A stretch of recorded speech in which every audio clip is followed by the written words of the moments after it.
Good afternoon, Colonel, and good afternoon, Advocate Chauke.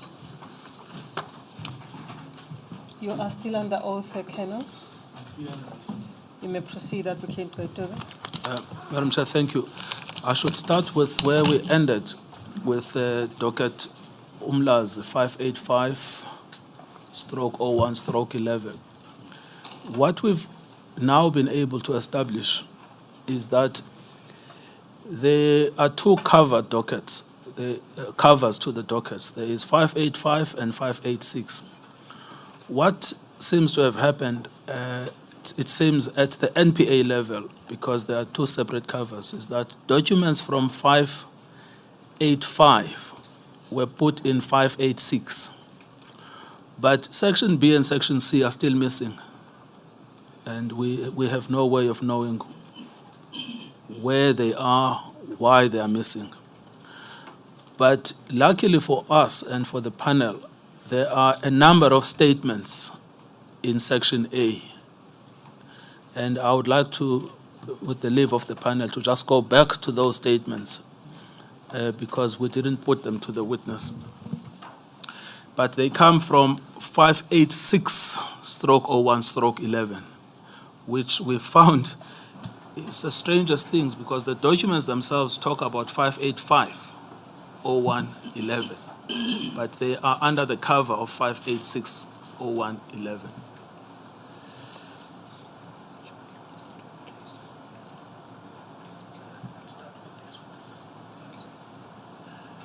So if we could do that, I'm going to put... Thank you, Council. Yes, they explained to us during tea break, and we have seen that. Yes, thank you, Madam Chair.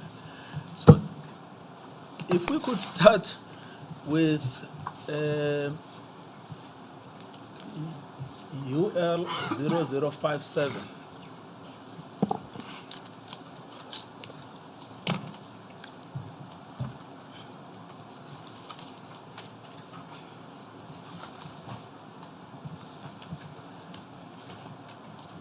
So there is a statement just behind you, Lieutenant Colonel.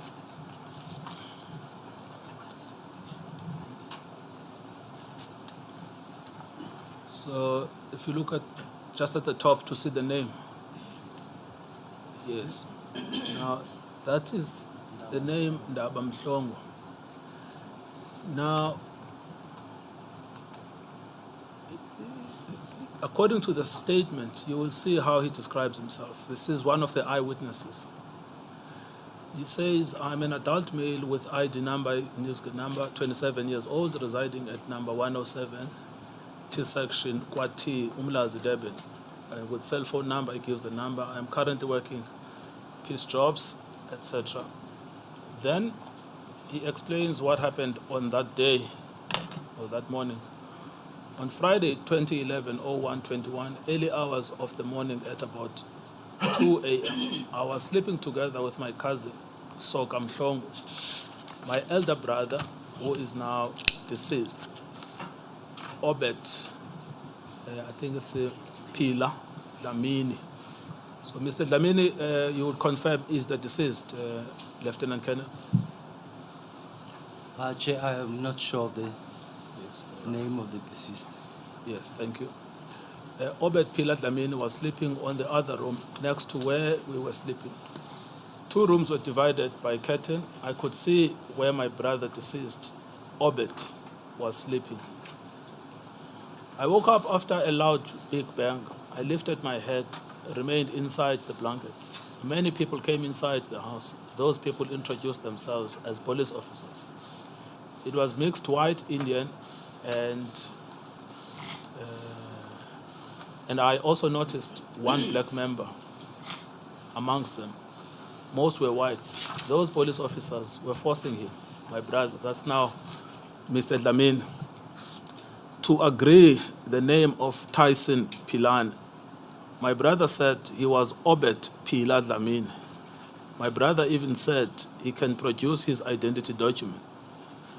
My brother was answering them while his hands were lifted up, showing to surrender from those police officers. One white police officer was pointed a firearm to my brother and was the one who questioned my brother. The very same white police officer called my brother closer to him. The white police officer fired shots on my brother. It sounds as if the police officer fired more than two in the same time. My brother then fell down. The very same white man who fired shots went outside and said, "Gun, gun." White police officer came back with a handgun. He went to my brother, who was lying on the floor.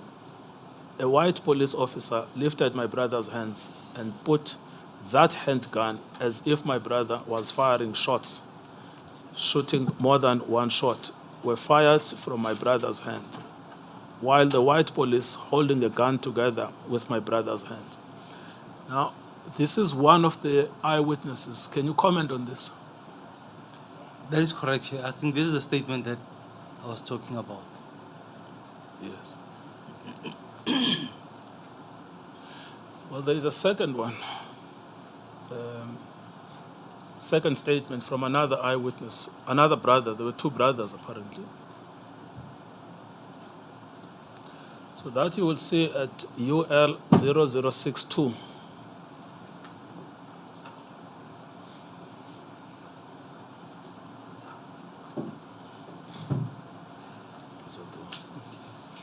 And that is the Soka Petras Mhlongo. Can you see that? Yes, Now, he first describes himself, and then from paragraph 2, he deals with that incident. On Friday, 2011, 0121, at about 2 a.m., I was sleeping together with my brother, Ndaba Mhlongo. I was sleeping in the same room with Ndaba. My other brother, Obed Pila, was sleeping on the other side. The room where Obed was sleeping was next door. Two rooms were divided by curtain. I was sleeping on top of the bed. Ndaba was sleeping on the floor. Where I was sleeping, I could see where Obed was sleeping. Our beds were straight to each other. I could see what was happening on his side, and he can also do the same. I then woke up after a loud big bang on the door. I remained inside the blankets. I heard noise. I could hear that those people introduced themselves as police officers. One white man, Indian, and one black police officer. A white police officer approached my brother, Obed. White policeman wanted Obed to accept the name Tyson Obed. Obed told him that he was Pila Obed Dlamini. I could see everything because it happened on my view. Police officer had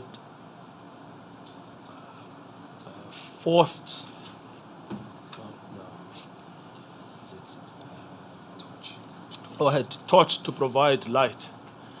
A black police officer ordered my brother Obed to produce identity document. A white police officer said no. Obed's hands were lifted up behind his head. A black police officer went out together with an Indian one. My brother remained with a white police officer. A white officer called my brother closer. My brother made 2 or 3 steps towards a white police officer. A torch was still on. I could see everything, and my brother's hands were still up behind his head. A white policeman fired 3 shots at Obed. Obed fell down. A white policeman went outside. A white police came back quickly with small gun and put against or on my brother's hand. Shots fired. I am not sure whether the very same small firearm fired shots, but I heard a sound of small firearm around the house. So if we can just stop there. Is this consistent with what you were told on the scene? That is correct, Chair. Yes. What would be the reason from a scientific point of view to kill a person and not only to put a firearm next to them, but to also make them hold it in their own hand while shooting, but they are dead already? Chair, the reason was to ensure that the person tests positive for primary residue as he was shooting at them. Yes. And why would you try to do that? Chair, if you look at most of their statements, their defense will be that the suspect was shooting at them and they shot back. So they will insist that the LCRC, when they come, or the photographers, they must make sure that they take the primary residue to send them for analysis. And then that will be their defense, that the person tested positive for primary residue, meaning that he was shooting at them. Yes. Thank you very much. In fact, if you go to another statement, what does it say?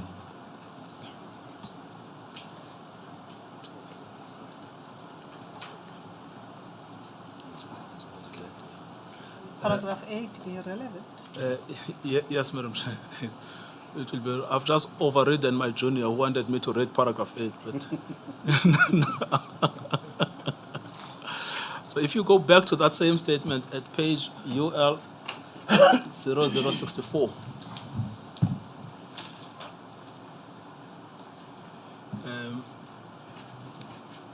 Can you see that?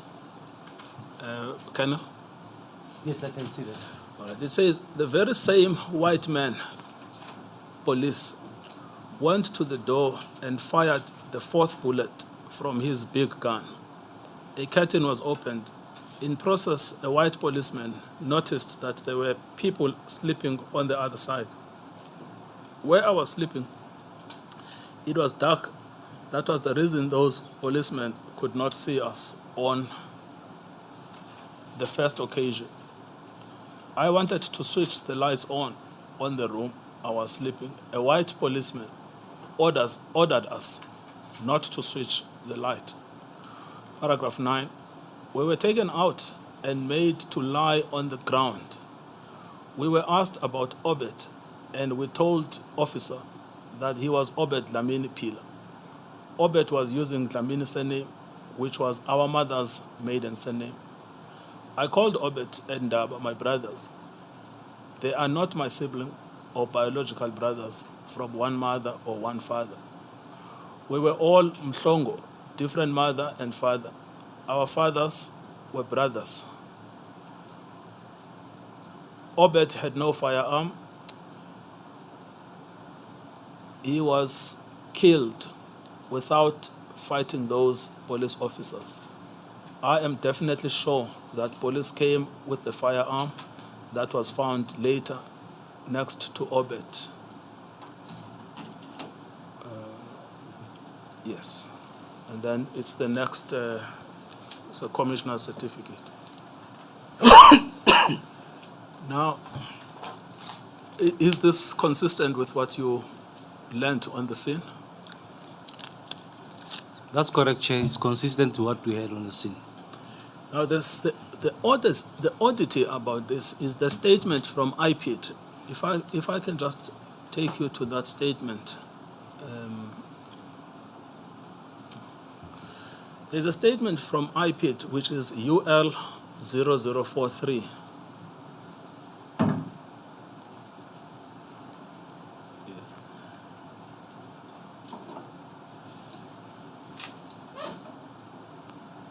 Yes, that's a statement from Shamila Henrietta Williams,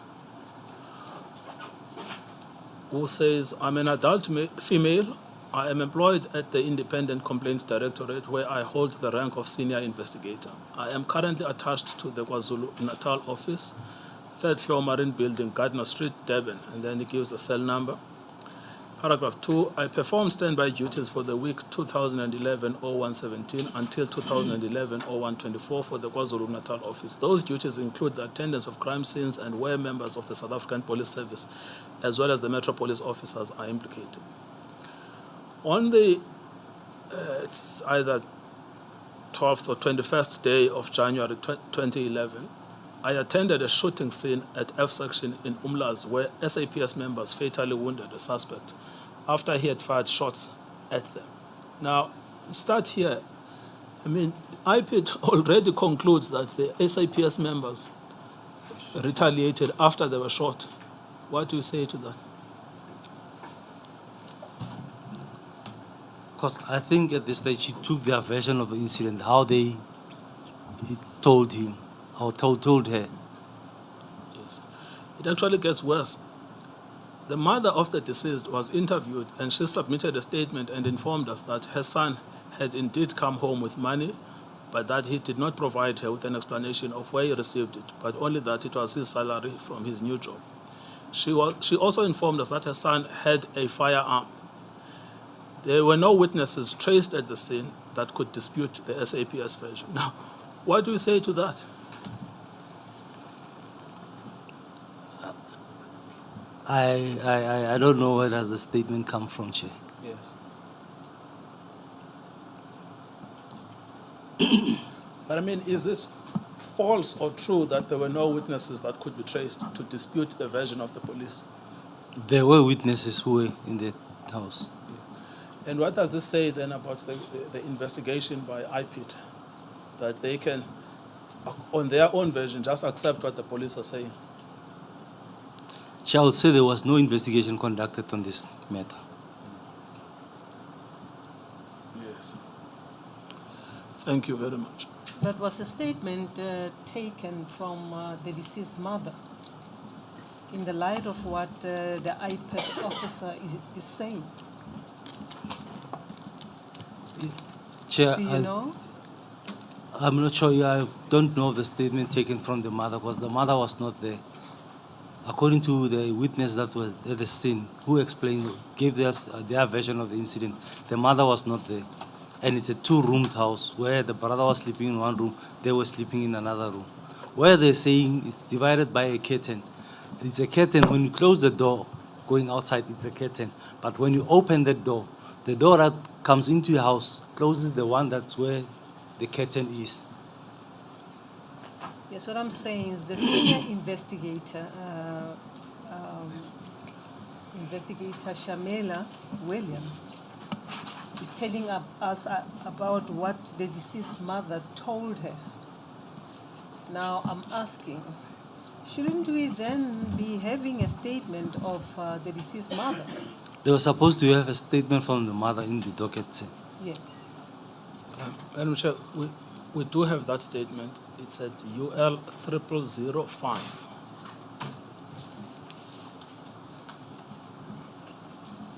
Five. Yes, 0005. UL 0005? Yes, Madam Chair. Now, the name of the deceased mother is Babongile Dlamini, Miss Babongile Dlamini. Can you see that?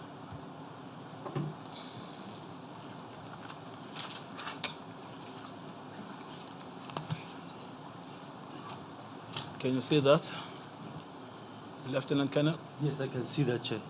Thank you very much. Now, the relevant parts, apart from giving personal details, is when she says at paragraph 2, on Monday, 2011-01-17, at about 0525, my son Pilani Obed Lamin left home for a temporary job. He said they had found in Durban or town. On the same day, at about 1300 hours, my other son, Dabamhlong, informed me that Pilani had phoned him to meet him in town, but he never went as he was tired. On the same day, at about 1600 hours, Pilani came back with his new clothes that he had bought from town. I asked him about the new clothes, and he told me that he got paid at his new job, and that how he bought his clothes. Later that day, at about 1700 hours, Pilani left home and said he was going to sleep over his girlfriend by Mango Suit, which I don't know. Pilani came back on Tuesday, 2011-01-18. During the day, he stayed for a while and later informed me that he was going to Oradville, Stanger, to see his child. When I came back from the clinic, he was already gone. Later that day, at about 19:30, Pilani phoned me and told me that he was going to sleep over his other home, which is at Cradeville, and further informed me that he did not see his child because it doesn't seem to be relevant. Paragraph 8, Pilani came back on Wednesday, 2011-01-19. He was at home and he slept over the house that day. On Thursday, 2011-01-20, Pilani left and said he was going to his friends, that after he had received a phone call. He did not come back until we went to sleep. We live in a 3-room shack house, and Pilane occupies the center room. On Friday, 2011-01-21, at about 200 hours, I was asleep in my room with my sister, Teresa Batabile Dlamini, and we were woken up by some noise, by someone who was kicking the door. Batabile woke up to open the door, and the door was already open, and the door frame was on the floor.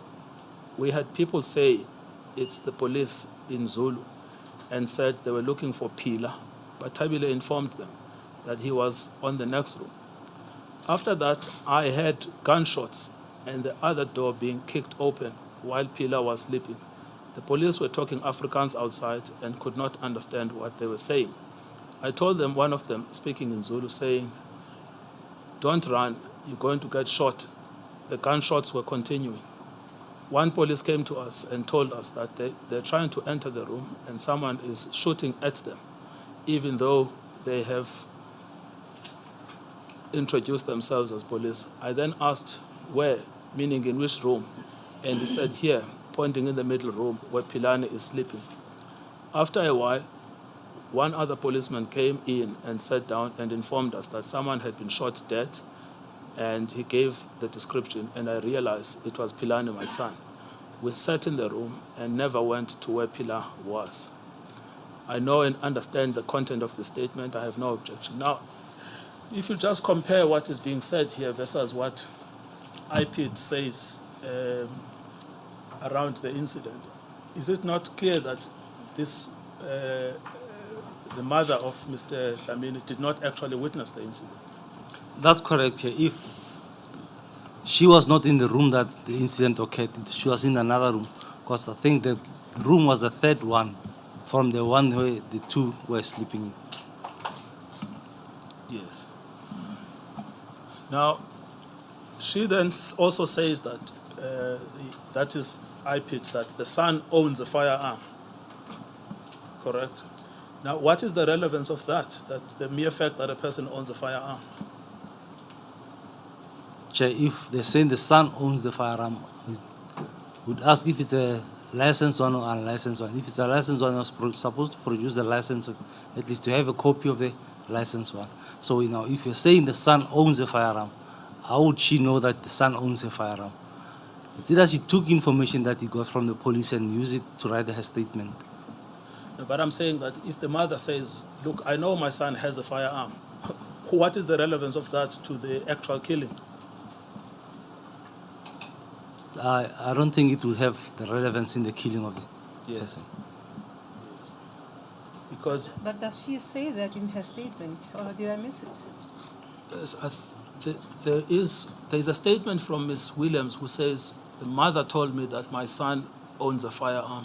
Yes, I'm saying the mother. Does she say that in her statement? Yes, I thought she does, Madam Chair. She does. Yes. Oh, yes, she gave a second statement. So if you go to the second statement at UL 0008,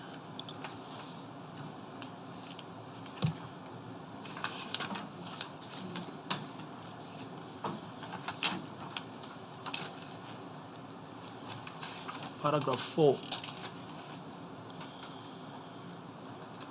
she says, I know that my son had a firearm because at one stage I had him talking with his friends outside the room about the firearm. And when I confronted him, he did not deny, but said he needed protection. So that's the highest this is put, that Yes. I once heard that my son has a firearm.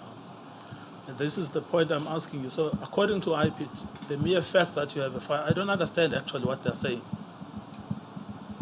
Do you understand it? Chair, I don't understand the relevance of that statement in this incident.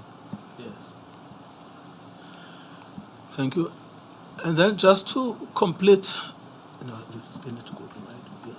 just to complete the version of the police, remember that on your version, and according to the version of the eyewitnesses, Mr. Dlamini was killed by a white policeman. Was shot by a white policeman. That's correct, Chair. And then who shot him twice on the chest and then finished him on the head while he was lying down. That's correct, Chair. Now, here is something that is a bit of an oddity. At UL 0030,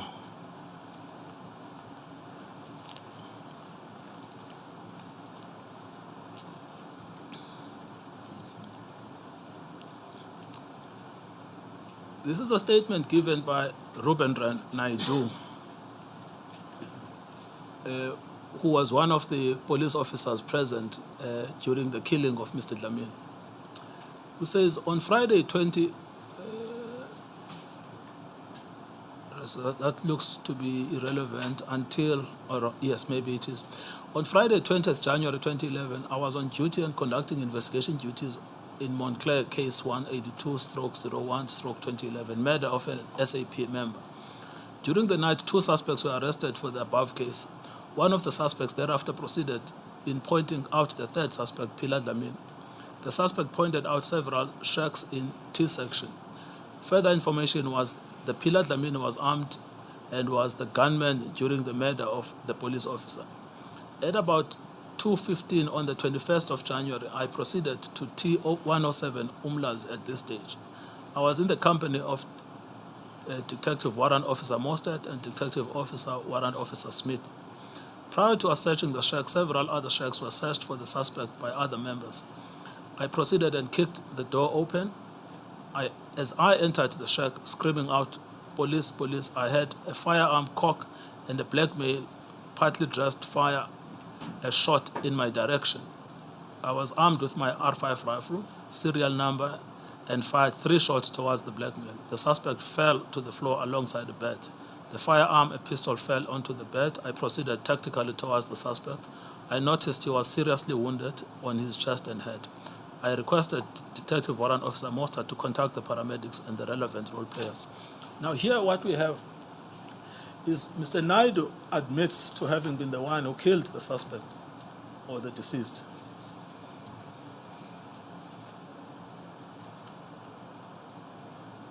But the eyewitnesses say actually it was the white man who killed the deceased.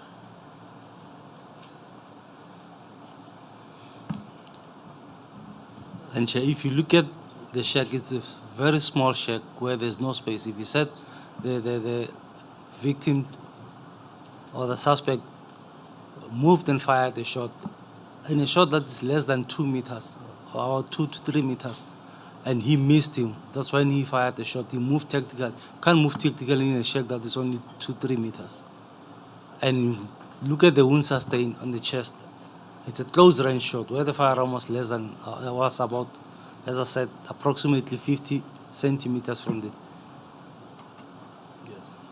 Well, I mean, you would have expected that if he says the suspect shot, you would have expected that there would be the cartridges of the firearm used by the suspect.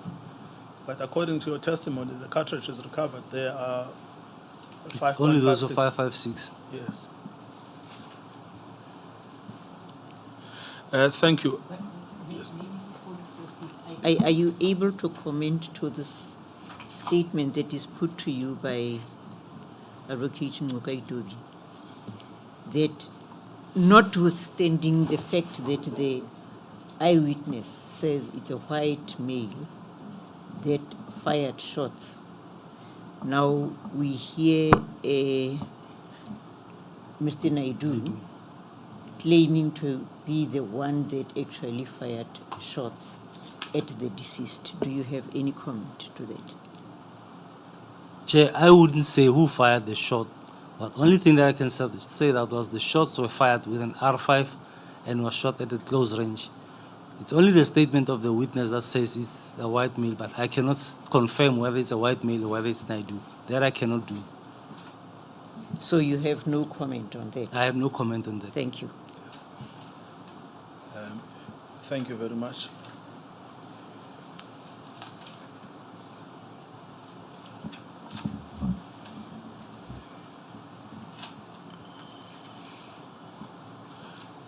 We were about.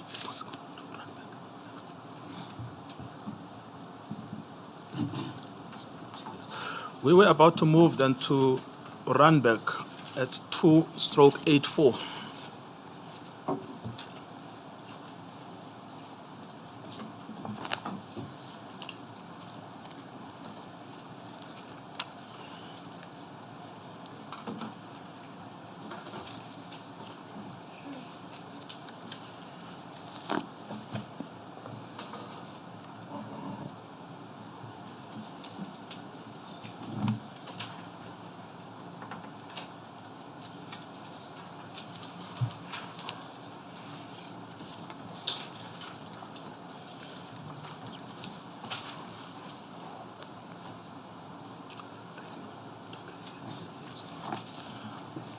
Now, this is one of those where there is no docket at all that's been placed here, but your report already refers to contents of the docket.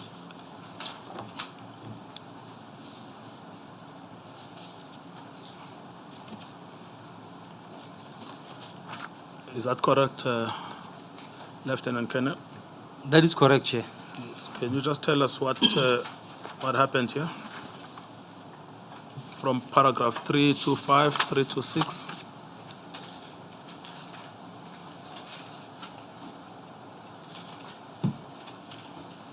Right, on the Randburg matter,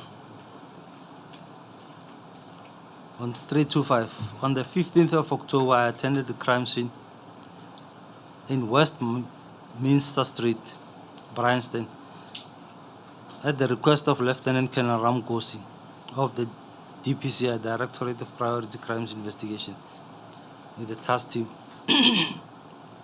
On the same day, I received a police case docket with case number Randburg case 712 of 9/2011, which included the following: the post-mortem report with reference number death register number 1767/2011, compiled by Dr. Shakira Holland. Statement by Detective Warrant Officer Ganes Jeremy Martin, Sergeant Raymond Lee, and Paul Mostert. Yes, and then those are? Those are the members of Cato Manor Unit. Have we seen them before in other scenes? That's correct, Chair. I have came across these names in other cases. Thank you. The crime scene photo album compiled by Constable Alex Khare Makherwana. The premises had been renovated and tiled, and therefore no physical examination of bullet or impact at the site that could be conducted. Crime scene analysis. The post-mortem report describes 6 gunshot wounds. 2 wounds, which is wound 3 and wound 6, displayed tattooing as depicted in photos 13 to photos 16 of the report.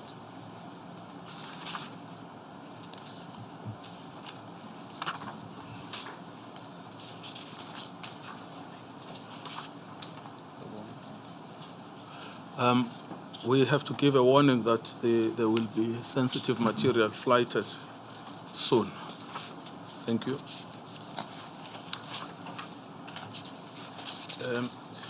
So just before you go through that, the one thing that's unique about this report is that you actually had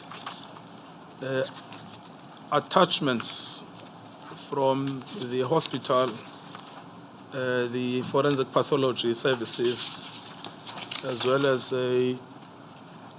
what appears to be a report by the pathologist. So if you go through to 2A 261 up to 2A 275.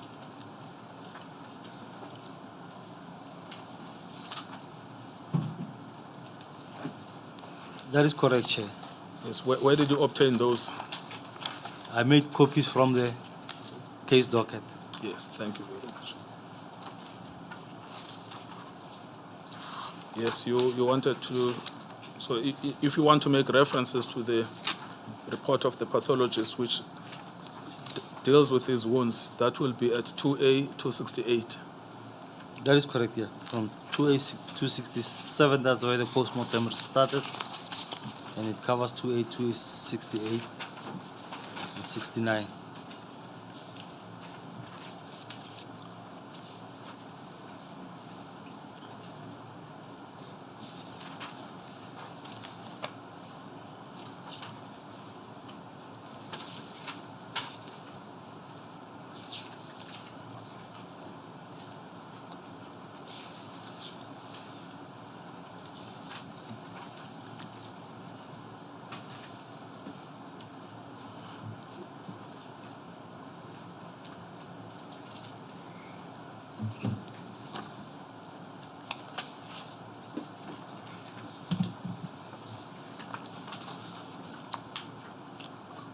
You may proceed, Lieutenant Colonel. Right, Chair, the wounds as I've marked on the photos are consistent with the report, and I've numbered them on the body as they are numbered on the post-mortem report.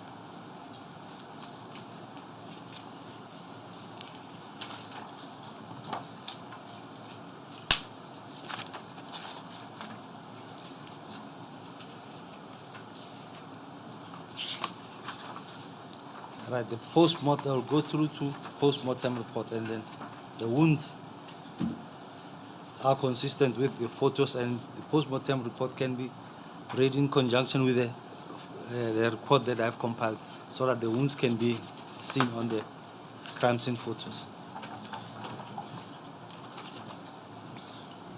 Sorry, Colonel, Counsel, we are dealing with Randbeck.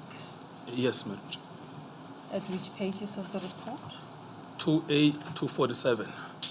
2A 247. Yes.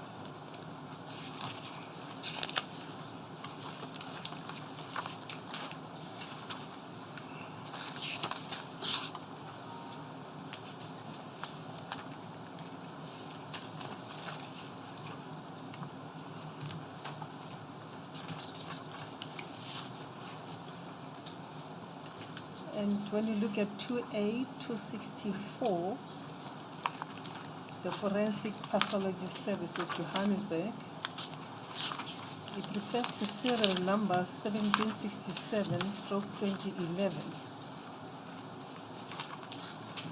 And then in the middle of that document, it refers to laboratory's own case number 1767. There's no mention of the case, the Randbeck case number, or where is it mentioned here? How do we know this pathology report relates to the Randbeck case 712/09/2014? Am I missing something here? Perhaps a useful way of dealing with that would be to ask the witness to look at 2A 249 at paragraph 5.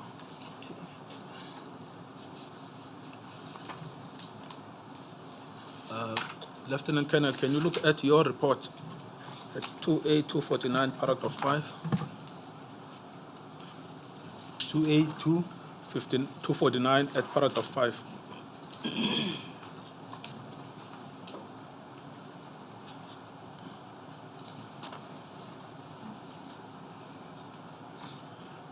What do you say there? 5.1, the postmortem. No, just read the whole sentence. Okay. On the same day, I received a copy of the police case docket with reference Randbeck case 712/09/2011 from Lieutenant Colonel Ramkosi. Amongst other documents in the docket, I found the following documents which were to be utilized in crime scene reconstruction. 5.1, the post-mortem report with death register number 1767/2011, compiled by Dr. Shakira Holland and was signed on the 31st of May 2012. It does address my question, Counsel. Thank you, Madam Chair. Thank you. Yes. Thank you. You can take us through your reconstruction, Lieutenant Colonel, in your own way.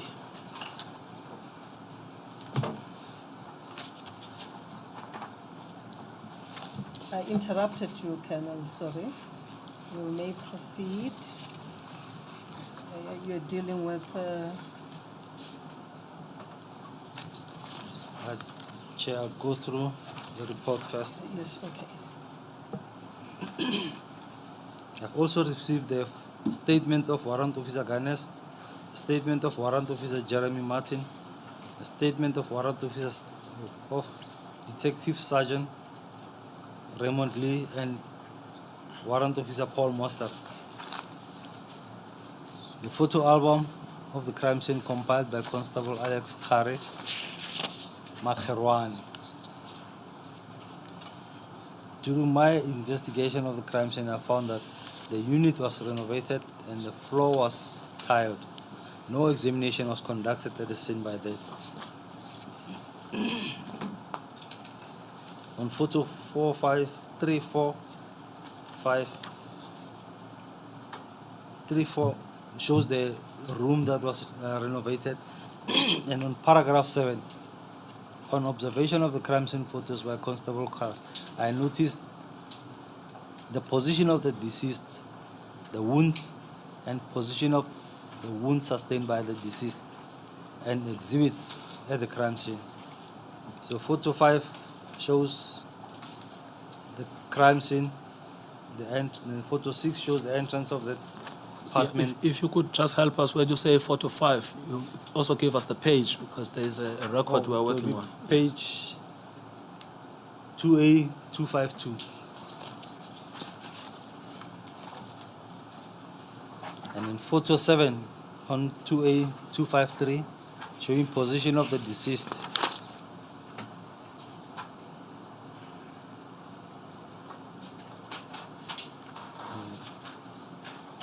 Caution to the viewers, Council? Yes, if we haven't, we caution every sensitive viewer that we are going to flight sensitive images. Thank you. Thank you, Madam Chair. On photo 8, showing the position of the fired cartridge cases inside the house. Photo 8. Photo 8, yes. Yes. Okay, you are still going to tell us, because it's not obvious to me, at least, that they are cartridges, but what are the indicators that we are looking at cartridges? Right, the cones that are seen on the photos indicate the cartridge cases or exhibits collected from the scene or found at the scene. Thank you. Photo 8, 2A. On photo 8, 253. 2A253. And photo 9 on 2A254 shows the position of the wounds sustained by the deceased.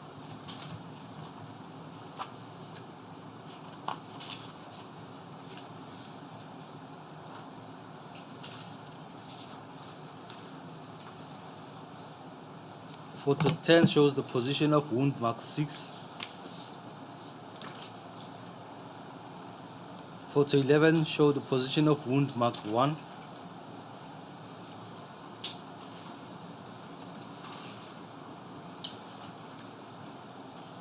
Photo 12 showing the position of the wound sustained.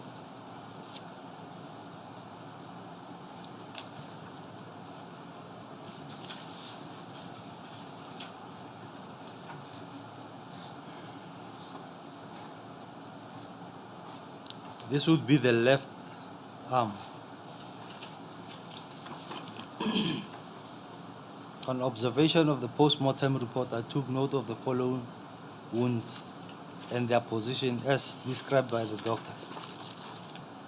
I also noticed that the wounds as described are consistent with the wounds as visible on the photos. The wounds on photos above were marked by me as described in the post-mortem report. According to the post-mortem report, there is a 190 by 100 millimeter area of tattooing around or surrounding wound marked 6. Now, if you look at wound marked 6, which is visible on photo 13,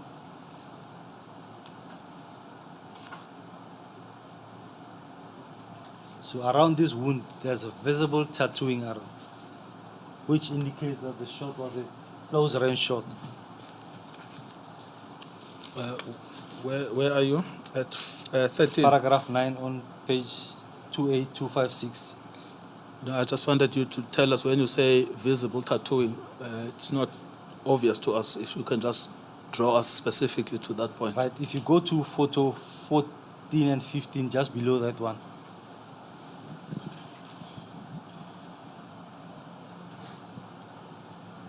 I thought that you're referring to the tattooing at photo 13, just below 6. Earlier on, you referred to that. Would you please start at 6? Wound 6.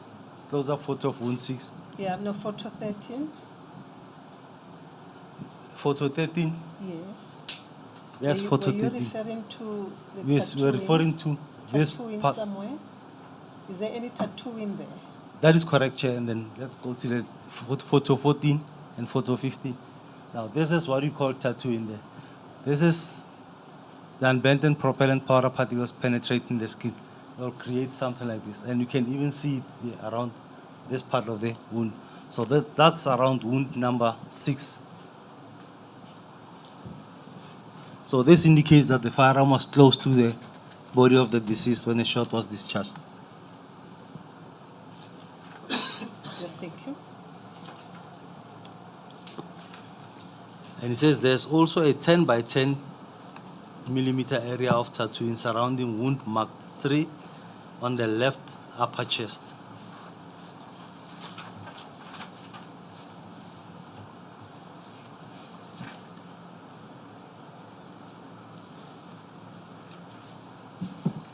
Right, wound mark 3 would be this one. So it's basically here on the chest towards the armpit. And there's also tattooing around these wounds. So these 2 wounds were shot at close range. Or these 2 shots were fired at close range to the target.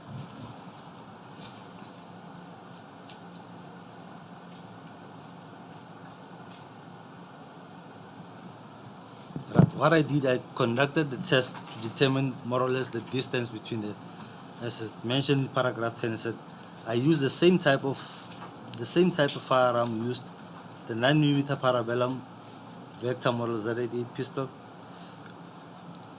with a 9mm parabellum caliber PMP ammunition, the police issue ammunition, to conduct the test with the aim of obtaining similar size or pattern of the tattooing.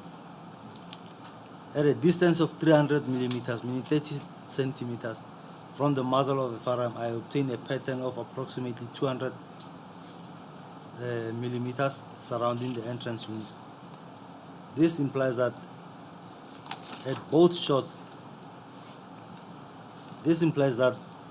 were fired at the range of not more than 300 millimeters, meaning 30 centimeters from the body of the deceased. The smaller the pattern of tattooing, the closer your firearm will be to the target. Your statement, through your counsel, at the paragraph 329, you don't refer to the distance of 200 millimeter that you refer to in your report. The statement? In your witness statement. The witness statement. In your affidavit? Yes. At 2-85? 285. Yes, paragraph 329. Yes, Chair. At 329, I think you are describing what you are saying in your report at paragraph 10. Am I correct? That's correct, Chair.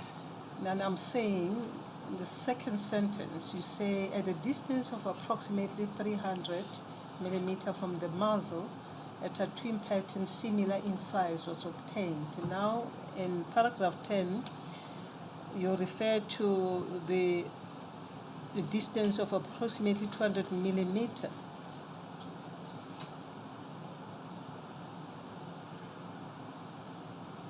Would you like to comment on that? At the distance of 300 millimeters, the Yes. muzzle of the firearm. Yes, Ten. as stated in paragraph 10. I'm saying, just to explain what you are telling us in your statement at paragraph 329. Yes, Chair.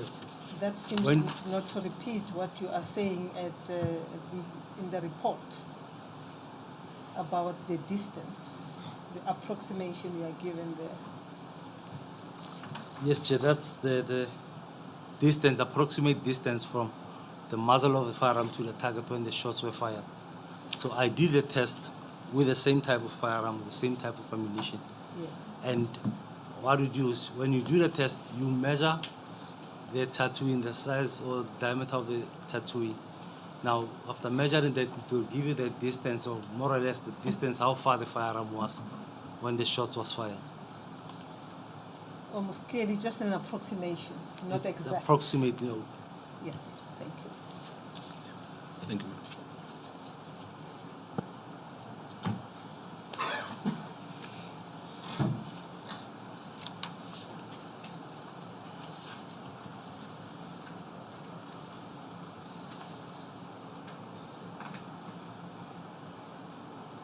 Right, on paragraph 11 on 28258, after my observation of the crime scene photos and post-mortem report, I reached the following conclusion. The deceased was shot at least 6 times. Some of the bullets re-entered the body. The possible sequence of the shots are as follows. The first shot was at wound number 3. At this shot, the firearm was very close to the body of the deceased. The second shot was at wound number 6. At this shot, the distance had increased compared to the first shot at wound number 3. This shot was fired at the distance as the deceased turned away from the shooter towards the right hand of and his left arm against the body. The other 2 shots were fired at the deceased as he fell down, as wound number 7 and wound number 8. Both bullets perforated the left arm of the deceased and re-entered the body at wounds number 4 and number 2 and number 4. Both wounds 2 and 4 are surrounded by an eccentric collar of abrasion, which is most prominent the inferolateral.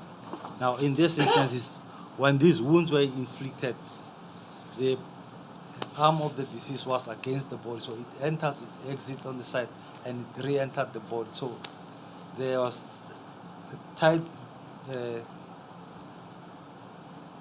would say tight, can I use the term? Or the body was pressed tight against, the arm was pressed tight against the body. So when the bullet exits on the arm, it re-entered on the body. So now, because it's too tight, the skin of the arm and of the body is too tight, it creates that type of a wound that we see on photos. Photo number 9, where it says on wound number 4 and wound number 2.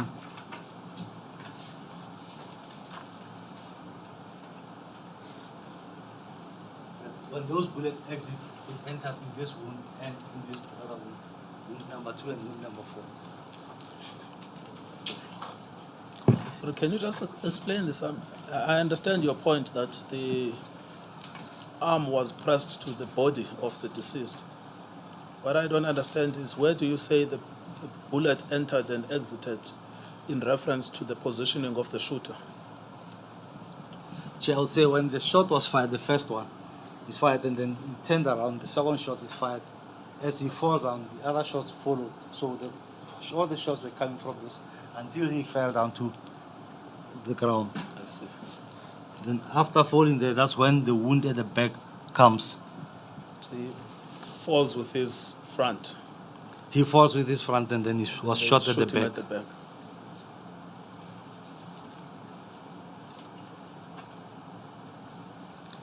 As mentioned on 11.24, the fifth shot was at wound number 1. This wound was inflicted while the deceased was lying on the floor on his front. The bullet entered the back and was retrieved in the right side of the head. Yes. Again, on that point, so he is lying on his stomach, and where do they shoot him? In his head? Or do they shoot him in the body? Photo 11.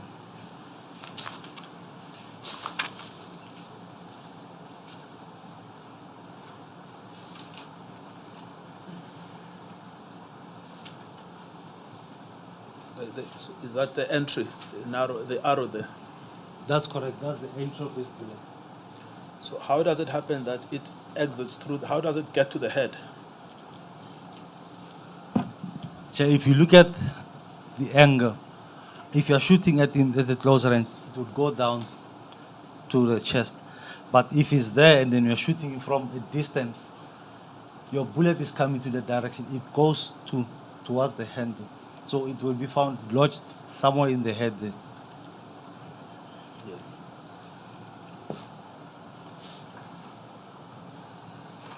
And then on 11.25, the last shot, the sixth shot, was fired at the left side of the head of the deceased as he was lying on the floor. This is the only bullet that exited the body of the deceased. A fired bullet was recovered as the body of the deceased was moved and it was positioned just below the head of the deceased.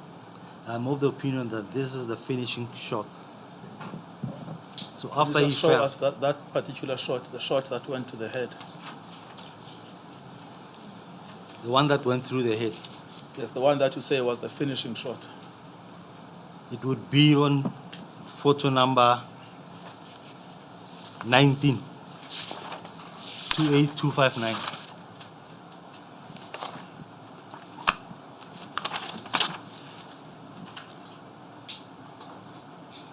Photo 19, 28259. Your entrance will be here. It goes this side and the exit is on the other side, this side. 5A and 5B. That's correct, Chair.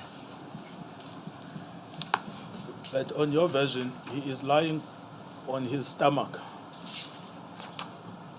That's correct, Chair. Yes, I suppose they could still shoot him from the side of the head.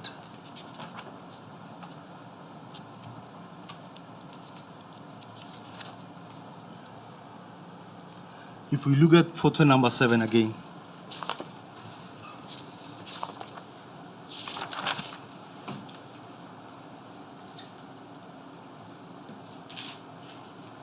Let's see. there's photo number 7. So your entrance basically is this side of the head, and then the exit is on the other side. And when this body was removed, a 9mm bullet was found underneath the head.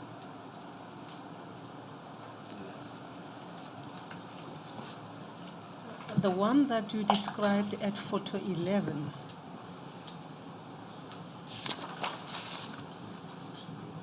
in relation to the gun wound, the back, the entry gun wound at the back, and then you demonstrated that if it is shot at a distance, a little distance, it will then slide towards the back of the head. Is that the same as the one that you've just shown us now?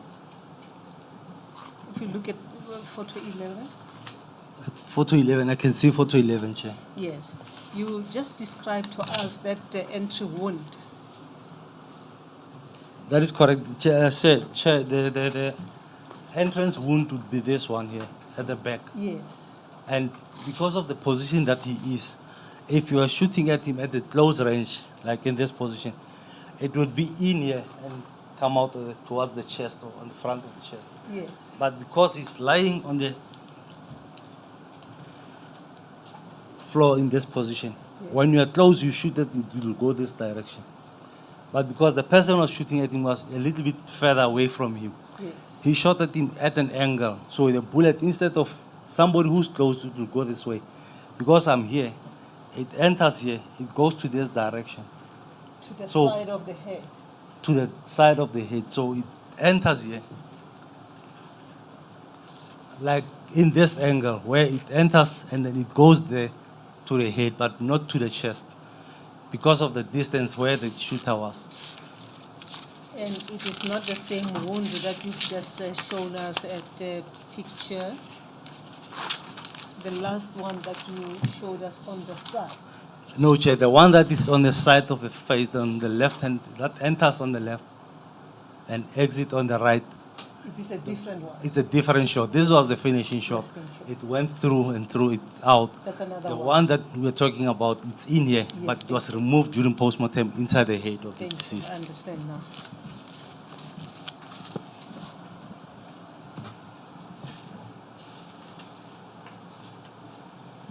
Yes. Have you done photo 20?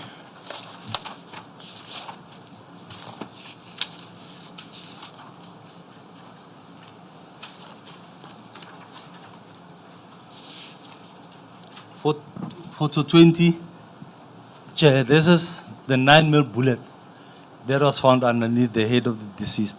So this is the bullet that went through the head of the deceased, where it enters on the left hand side and exit on the right.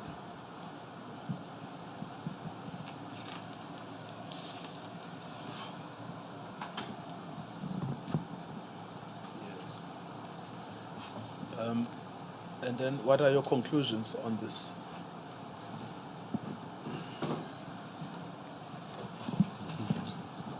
Chair, when I look at the incident, how it transpired, the shooter started shooting at him at the close range, and as he falls, he followed up with a shot.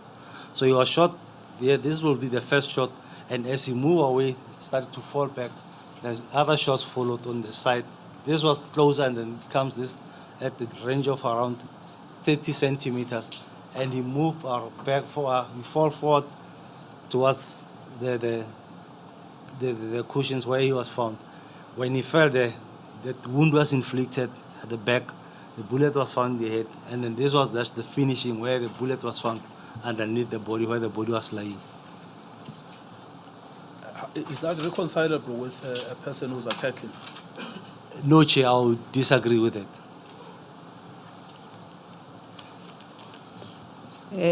May I just come in on your conclusions, ne? At page 2A, 258, the report. Now, in particular, I want to ask you about item number 11.1. Do you see that? As one of your conclusions, that the deceased was shot at least 6 times. That's correct, Chair. Right. Now, the question that I'd like to ask is as to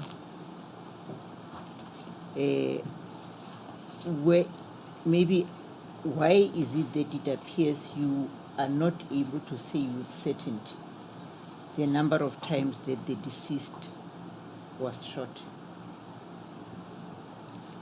Chair, I said at least 6 least, times. yes. Because normally I'll write it at least 6 times. He was shot at 6. I would prefer to say at least 6 times, not less than 6 times, because you have multiple wounds where you have entrance and exit. But with those wounds, if you look at, you count the wounds sustained, you count them individually, you will think he was shot more than 6 times. So now here I would say at least, that will be the least number of shots that could have been fired at him, would be 6. So it's the first one here, the second one, and then these 2 that penetrate, and then the 5th one, the 6th one will be on the side. So actually, like you have illustrated when you were leading evidence, you said like one shot cost more than one entry point. That's correct. It So- enters on the arm and then exit and re-enter the body on the side. So it means the entry point is not the determinant factor as to whether how many shots struck the deceased. That is correct, Chair. Thank you. Yes, thank you, Madam Ramagaga. I was looking at the pathology report. I'm sorry, sir. But your last answer your answer to my sister here, is it not inconsistent with what you say at 11.26 at 2A-258? 2A-258. If you look at the last paragraph, 11.2.6. Where said the deceased sustained gunshot wound from 6 shots. Yes.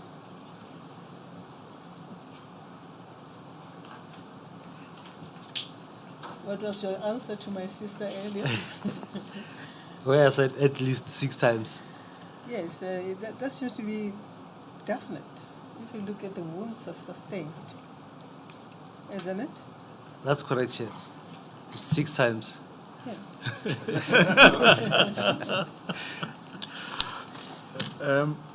Look, I just want to add more confusion, because if you go to the pathology report, I mean, it could be that it's simply because I'm reading it as a layman. At 2A-268, they Yes. count the under item 4, external appearance of body. Yes, sir. Wound 1, wound 2, wound 3, wound 4, wound 5A, 5B, wound 6, wound 7A, wound 7B, wound 8A, and 8B. So it's many more wounds than the shots. Yes, Chair. If you look at the post-mortem, the doctor would describe each and every wound that is there. So you describe the wound as wound A1 or wound A, or wound B will be the exit of wound A, or wound 2 will be the exit of wound 1. And where it re-enters, it continues with the counting of those wounds. That's why if you look at the numbering of the wounds on the body, I went exactly the same as what the doctor has mentioned in the post-mortem report, because I didn't want to cause confusion. Now, if the wounds, as I have marked them on the bodies, is the same way that the doctor has marked them on the post-mortem report, where you have wound 6 here, and then you will have another wound where it exits, the doctor will mark it separate, and then you have the wound that penetrates again. So all the wounds are from the 6 shots. Even if you can have about 10 wounds, you'll be in, out, and in. Bullet was recovered in the body. If this bullet exited on the side, this will have another markings, or will have another numbering. Then you'll see that it will be more wounds than the number of shots fired. I see. All right. No, thank you. I think you've explained it. Yes. Thank you very much. You had made 2 conclusions around the possibility of an attack and the police warding off the attack.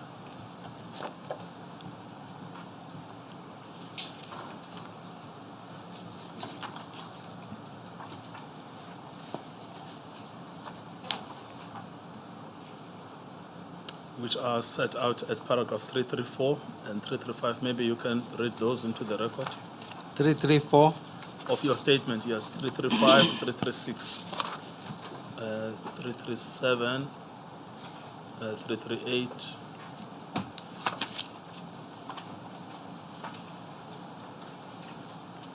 From 334, in conclusions. Yes. Right. 334 in conclusions observed that the deceased was shot 6 times. 2 shots were fired at close range. Shots were fired while the deceased was upright and while the deceased was turning, when the deceased fell, and while the deceased was lying in a prone position. The final shot inflicted to the head of the deceased while he was lying on the ground. Then 5 bullets were recovered from the body of the deceased. 1 was recovered at the crime scene. These conclusions are based on ballistic trajectory analysis and controlled distance determination, or distance testing, or distance determination is the same. Yes, and the report we've just dealt with at which was originally CM16, but it's the document that appears at 2A247, correct? That's correct, Chair. And I did try to find the name of the deceased. I think his name is mentioned in the pathology report as Mr. Sbusiso Selby Kumalo. Chair, I can't recall the name of the deceased in this. Well, it's at 2A275.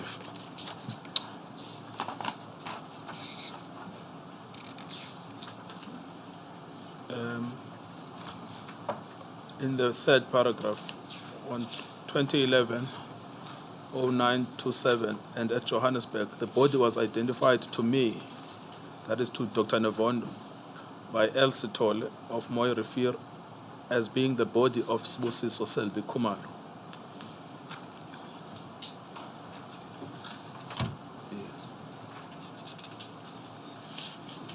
Yes, I can see that, Chair. And also at 265.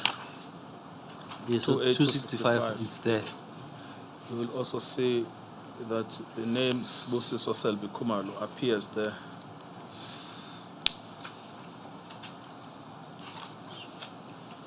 Almost share a birthday, because he was born in the same year, same month, and 10 days before I was born. Not bad luck for you. It's taking me closer to the deceased. Madam Chair, it is just about 1:20. I'm ready to move to Heidelberg, but I'm in your hands about whether I should or should take the adjournment.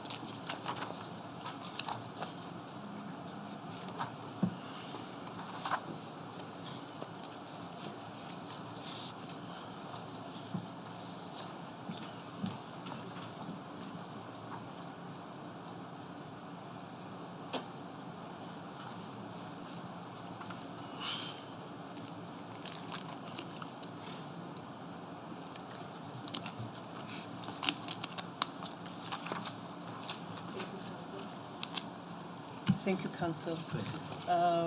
We'll take our lunch a little bit early and reconvene an hour later. Colonel, we are going to pause for lunch and reconvene at 2:20. You are still under oath. I'm still under oath, Chair. You can then proceed with Heidelberg when you reconvene. Thank you, Madam Chair. Yes, thank you. We adjourn.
Good afternoon, everyone. Good afternoon, Lieutenant Colonel. Good afternoon, Advocate Chauke. Advocate Baloyi, you may proceed. You are still under oath, Colonel.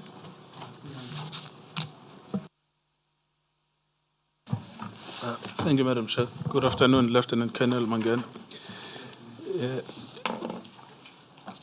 Can I take you to page 2/87, paragraph 340 of your statement to the panel?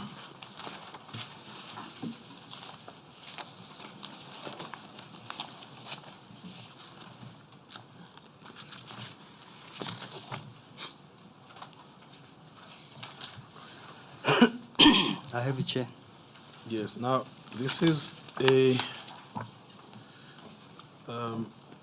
your account of the Heidelberg case. Now, just to locate this, which Heidelberg is this? Chair, it's Heidelberg in Eastern, in Gauteng. Yes, thank you. All right, so this is again, Madam Chair, one of those where we haven't got the docket, but it's clear that the docket exists because the witness refers to it in paragraph 340. Please proceed, Lieutenant Colonel. I've also been reminded that if the pictures in the previous ones have been bad, the ones here are horrific. Means you'll do that, right? Yes. Thank you. Do so, Counsel. Um, Or are you suggesting that you're not going to fly them? No, they will be flighted. They'll be I flighted. don't think there is a choice. Yes, thank But once the witness has dealt with paragraph 340, then I will do that. Yes. Carry on, Lieutenant Colonel. Sorry, your report on Heidelberg. Sorry, I thought I had it open here now. I think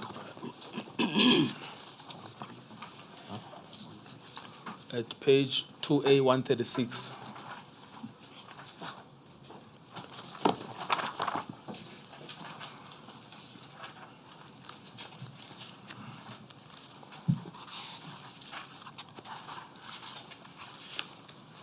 You confirm that that's your report? Yes, Chair, I confirm that's my report. Yes, thank you. Carry on then. Chair, to give background on this incident, what transpired was, I can't recall the name of the deceased in this matter, but Ketomena members allege that they were looking for him. So they were this side of Gauteng, and then they got information that he's on his way back to KZN. Apparently, they waited for him on the highway, and they noticed his vehicle coming. They stopped the vehicle. I think on photo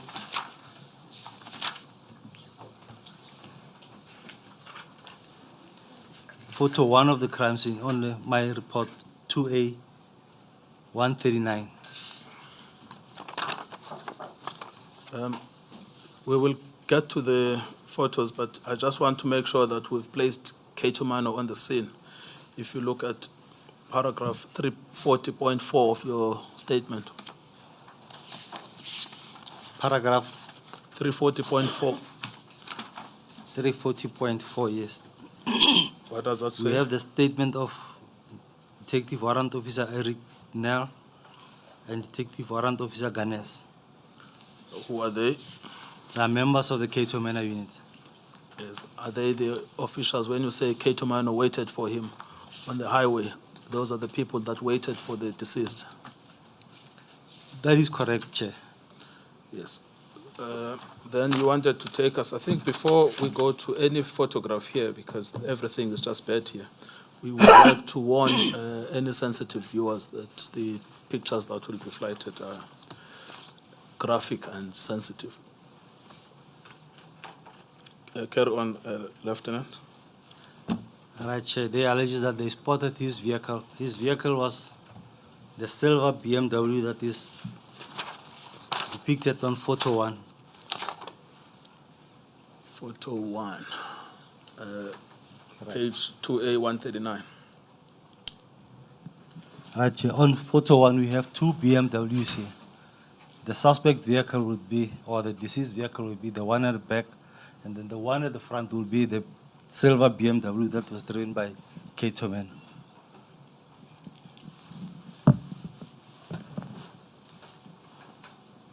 So according to information we had was that they stopped the vehicle and they request the driver to come out of the vehicle. He came out. He was not alone. He was with other, I'm not sure, relative members.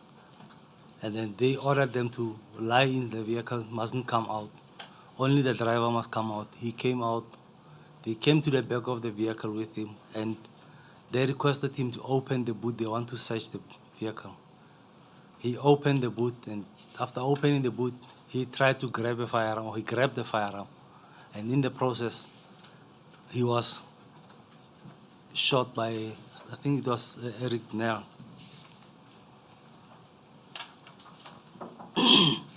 He was shot by Eric Nell 4 times. And then the firearm is recovered next to the body. There's the firearm that is on the scene. I think it's also better on photograph number 2. When you say he tried to grab the firearm, this is what you are narrating is the statement from the police statements. That is correct, Chair. That's the statement that they gave, that they ordered him to open the boot of the vehicle. They want to search the vehicle, and he opened the boot instead of just opening the boot. He opened the boot and then grabbed a firearm from the boot. That's when he was shot at. Yes, what I'm trying to say is that anyone who's listening to you testifying, saying the things that you are saying, it will appear as if you have a first-hand knowledge of what you're saying, whereas you are restating what was narrated by the police in their statement. That is correct. That's why I said the allegations was what they said, the alleges transpired at the scene.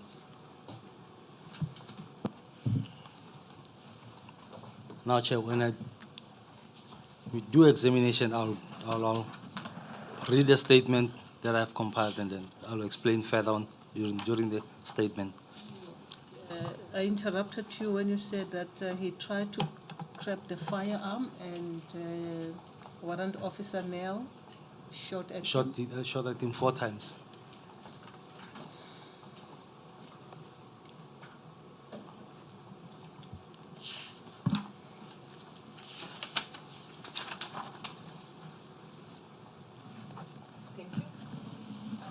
All right, I'll read a statement from paragraph 3.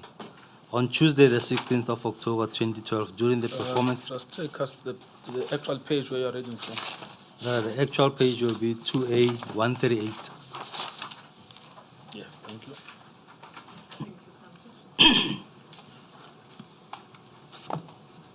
On Tuesday, the 16th of October 2012, during the performance of my official duties, I received the crime scene photos, photo album, and a disc from Constable Pala of Springs LCRC with reference number LCRC 525/11/2010. That will be case Heidelberg case 89 of 11/2010. The photo album was compiled by Sergeant A. Miller of Springs LCRC. On the same day, the 16th of October, I also received a copy of a police case docket with reference number Heidelberg 89/11/2010 from Senior Investigator Rapesu of IP Police Investigation, or IP Independent Police Investigation, IP. The documents received in the docket include the following: the post-mortem report with reference DR255/2010, compiled in Afrikaans by Dr. Peter Lindick on the 16th of November 2010. The statement of Warrant Officer Eric Nell and the statement of Warrant Officer Ganes. Paragraph 5. Intention and scope of the forensic examination comprises of the following: crime scene reconstruction, bullet trajectory determination, and expert opinion. On the same day, the 16th of October 2012, I also received a disc from Captain RUDEC of a ballistic section containing the photos of the body examined at the post-mortem. The body she examined was body number DR 255/10, examined on the 16th of November 2010. On observation of the crime scene photos, I took note of the deceased position, the exhibits, and wounds sustained by the deceased. Right, photo 1 is the one that was flagged there, what shows the position of the deceased and the position of the vehicles. Right, photo 2 shows the deceased and the position of the firearm. Photo 3 shows the position of the deceased. And photo 4 shows the wounds sustained by the deceased on the face.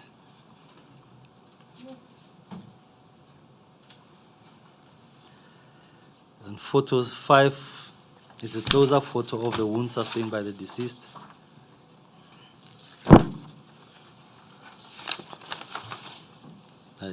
Paragraph 8, on observation of the post-mortem photos taken by Sergeant Melder and photos taken by Captain Ru, I took note of the position of the wounds sustained by the deceased in relation to the gunshot wounds. The wounds were marked by me 1 to 8. Right, photo 6 shows positions of wound number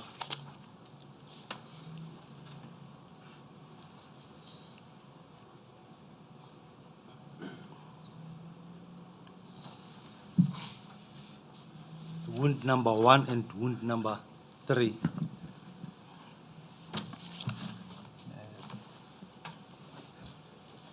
The wound that is on the upper arm here is wound 1. And the wound that you see here is wound number 3. That is on the left chest. Photo 7 is a close-up of wound number 1. And then on photo 8, that is position of wound number 2, which is on the right arm and the upper arm also. And wound photo 9 depicting position of wound number 3.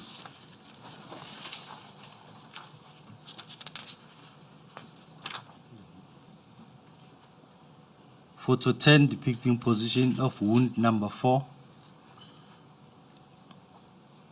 Photo 11 depicting positions of wound number 6. Can you just explain? He appears to have been stitched. What does that mean? That was done during post-mortem. Okay, so he was opened and stitched. That's correct, Chair. Okay.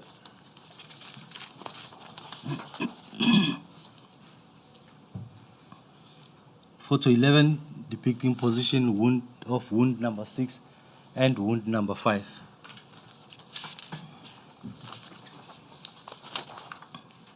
So position photo 12 is a close-up photo of wound number 5, and then photo 13 is a close-up photo of wound number 6. And when you go to photo 14, it shows wound number 8A, wound number 8B, and the position of wound number 7. Now, wound number 7 is on the neck. You left me behind. Photo 12, because it's written in red, I'm struggling to see. Is it a close-up of wound number? Of wound number 5. No, number 5. Thank you. And then photo 13 is wound number 6. Photo 14 is wound number 7, wound number 8A, and wound number 8B. You're running too fast for us. Penna, Apologies, Chair. let's go back to photo 11.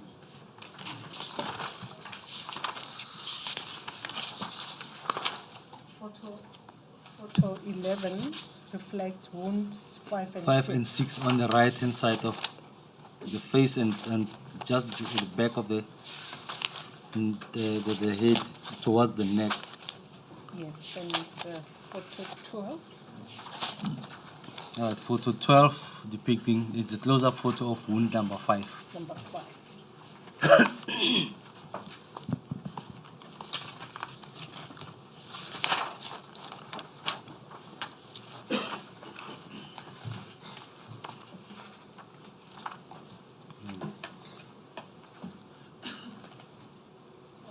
But I see in photo 5, there are several wounds there, 7 and 8, and a circle below that metal thing On photo 14. on photo 5. You say that the wound at photo 12, Yes, on you referred back to photo 5. Which of those wounds? Because the wounds that are visible here on photo 5. This would be wound photo B. It's around just below the lip on the side. And then this photo 8, it's on towards the side of the, on the right hand side. And then photo 7, it's in the neck here. Okay, photo 12. Let's go to photo 12 and use photo 5 and show us where that circled injury wound is on photo 5. Photo 12, the wound is positioned here at the back of. Yes. Where in photo 5 is this wound? It's not visible on photo 5. It's It's only not the ones here that are visible. This one towards the back is not visible on photo 5. Is this an entry wound? That's correct, Chair. That's an entry wound. And it exited somewhere where you cannot see in that It picture? exited on, let's go to photo 5. Yes. It exited here on photo 8A. Oh, 8A. That's correct, Chair. Yeah, I think maybe the problem is because in our photos we don't see 8A. Yes. 8A is visible on photo 4. Oh, Yes. On photo 4, we have 8A here, and then we have 8B, and we have 8C. I mean, photo wound 6, and then we have photo wound 7 in the neck.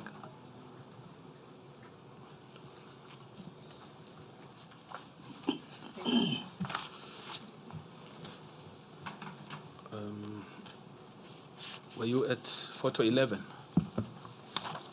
Yes, on photo 11, He was at 12. I took him back to 12, and he had just done 13. yes, photo Thank you. 13 is now on the left-hand side. That is the position of wound number 6.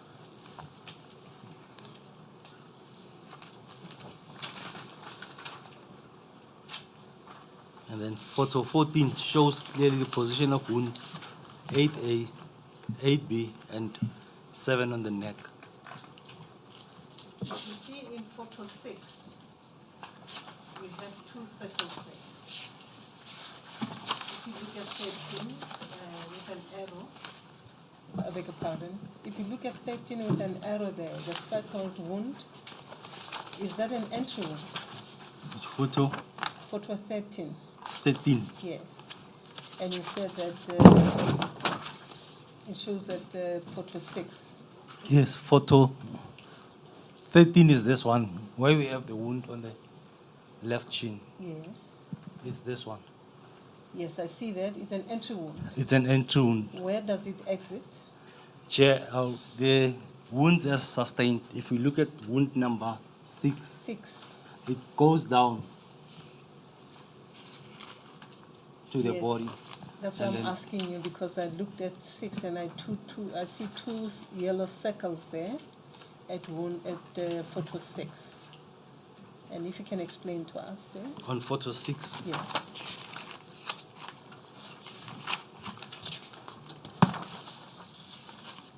photo 6 is on the body.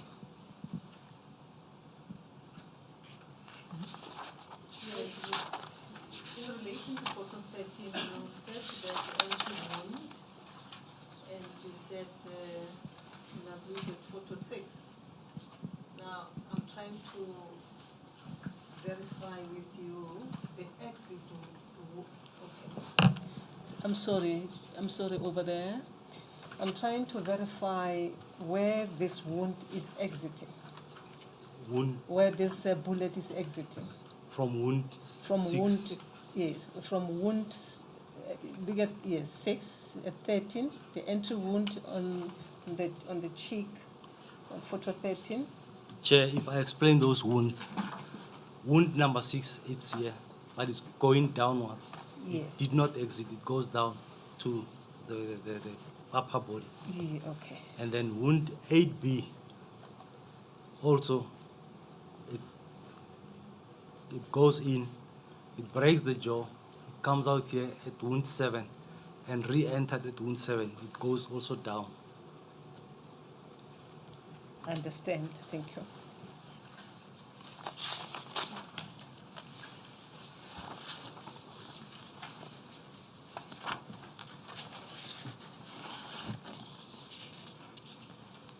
Right, on photo 14, we can see wound 8A, 8B, and 7, the position of wound 7.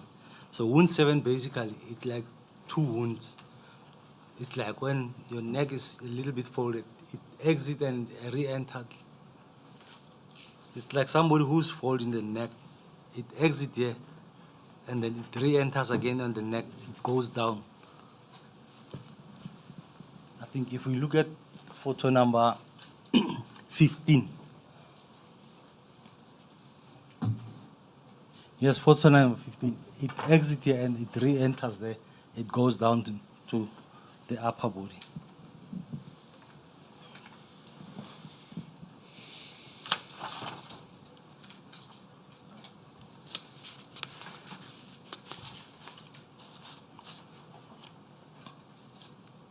Right, on page 2A, 147, on paragraph 8. On observation of the post-mortem report, I noticed the wound, as described, are consistent with wounds visible on photos. So what the wounds were described in the post-mortem is the same wounds that we see on the photos that we have here.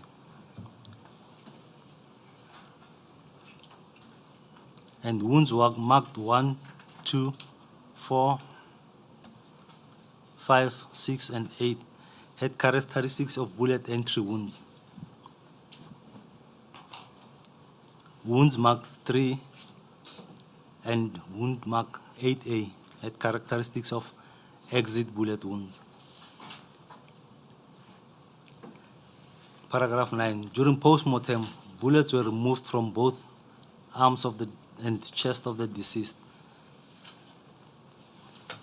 as shown on photos below. Right, photo 16. If we look at photo 16, we have a bullet that was removed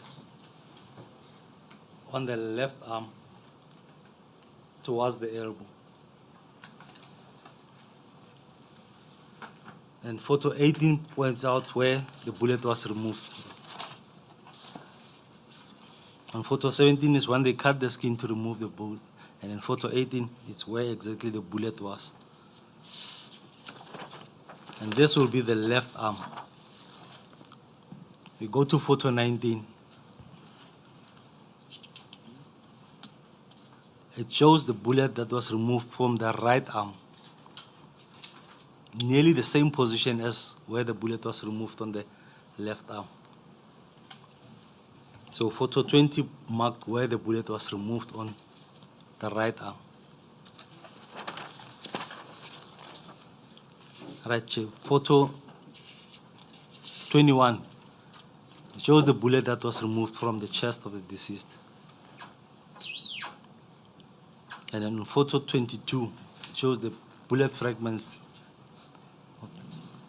which were also removed from the body of the deceased inside. These are the two shots that went downwards.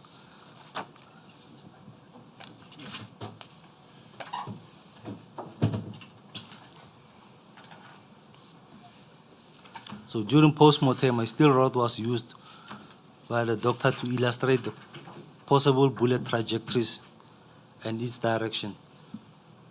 So the shots were fired, they went through the body downwards. It's photo wound number 6 and wound number 8B. These are the two entrances, but the bullets were going downwards. And then the other two, the bullet went through the face, and I'll explain. Those are the bullets which were removed from the arms. Is the location of the wound at photo 23 the same location at photo 24? Do forget to switch on the mic. Thank you. Is the wound reflected at photo 23, or the position of the wound at photo 23 the same position as that in photo 24? No, in photo 23 illustrates the wound from the bullet trajectory from wound 6 that is going downwards. And the one that is on photo 24 illustrates where the bullet exited and re-entered in the neck going downwards.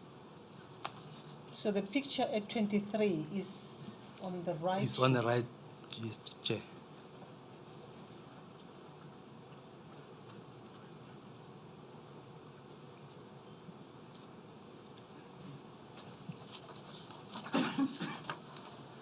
Right, chair, if you look at the position It of looks wide open. Is this during post-mortem? That They is- opened it. that is during post-mortem, they've opened the head They and opened the removed the head. brains. That's correct, yes. And this is what we see here That's correct, chair. in 23. In 23, they removed the skull and then removed the brain. So basically, we're seeing inside. Thank you.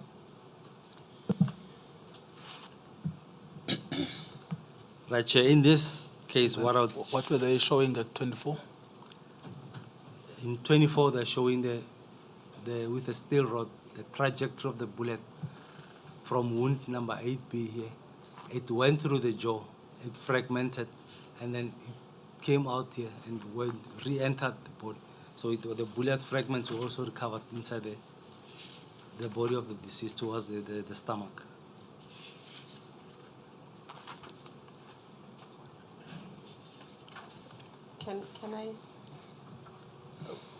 Can you give the explanation again? You say it's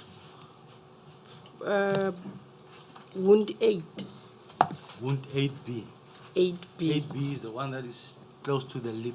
or close to the lip. So Okay. it enters here, hit the jaws, and it came out right here on the neck, and it re-entered and goes down.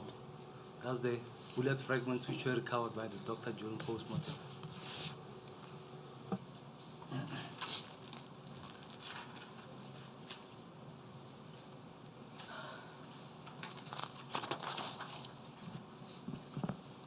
Right, so if we look at how the deceased was shot in this instance, I'll say at first he was down, most likely in a You kneeling don't need position. that picture, do you?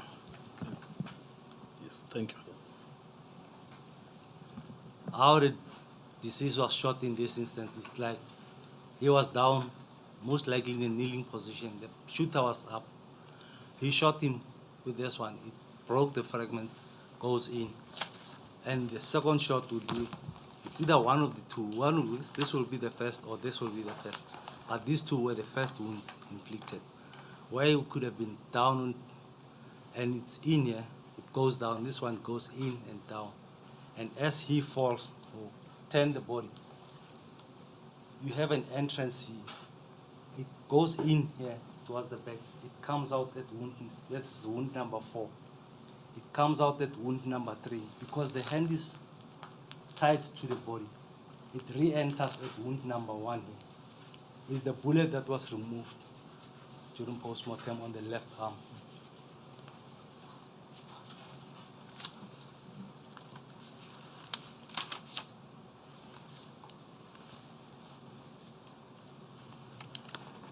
So that would be the third shot.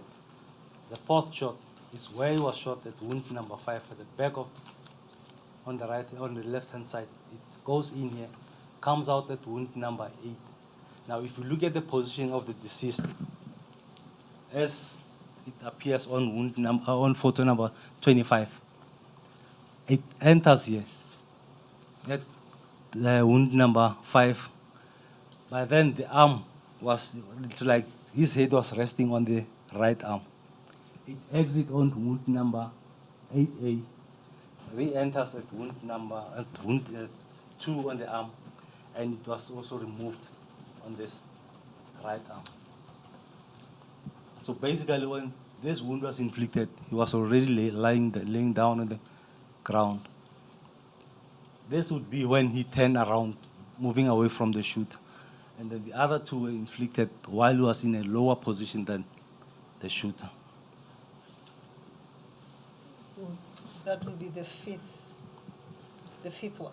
The fourth, The no, fourth. the first two is these two going down. Yeah. And then this will be the third one. This will be the fourth one.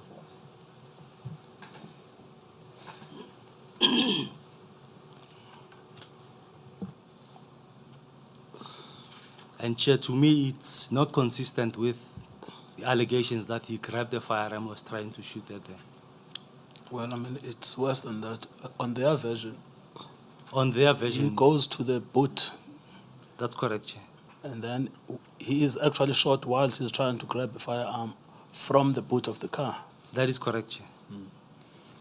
But your physical reconstruction shows that this was a man probably shot while kneeling down. That is correct, Chair. You know, this is the fourth instance of a person that you say on your reconstruction must have been kneeling down at the time they were shot. Yes, that's correct, Chair. I mean, can you think of why they would shoot people while they're kneeling down? Chair, I cannot give the reason why they shooting at people who are kneeling down. Because there's still other cases where you can see that they shot at people who were kneeling down. There's the one, the Madadeni case. The guy was kneeling down and was facing the wall. He was shot from the back. Well, even this one, according to you, was shot on the side. He was shot on the side.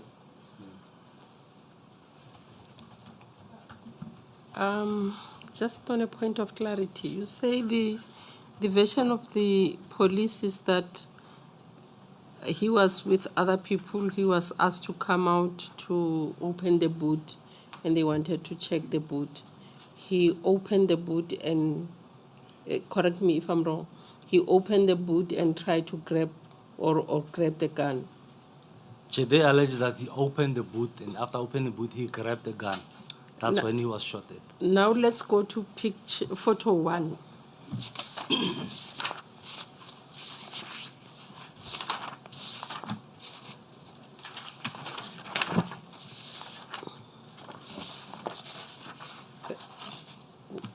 I'm on photo 1. Photo 1. He grabbed the gun and immediately they shot at him.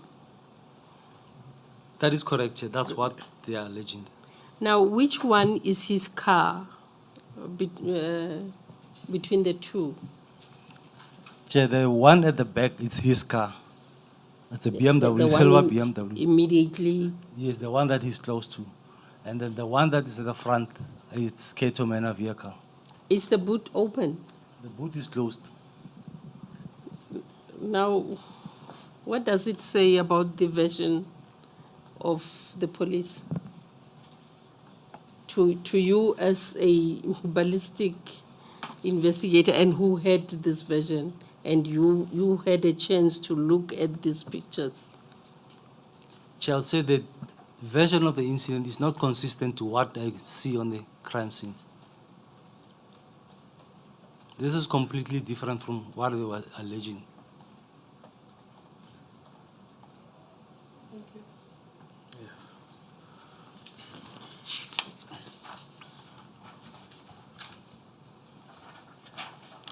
Now, could I ask you to read paragraph 346, 347, 348 of your statement to the panel at page 288? 346. Yes, starting at 346. The pattern of the entry and exit wound in both arms suggests that the deceased may have his head or his arms raised or positioned in front of his body at the time of at the time of discharge. What does that mean? What position is that? That could be maybe when he's down, his arms could be up. And when he turned, that's when he turned, after the shot was inflicted, when he turned around, the left arm comes closer to the body, pressed hard against the body. That's when the bullet exited here and then entered the arm, the side.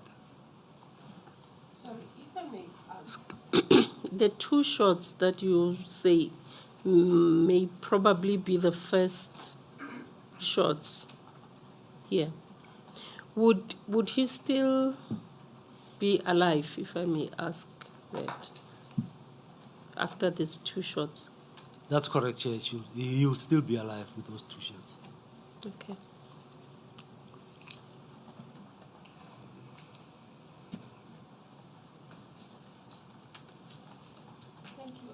Yeah, thank you.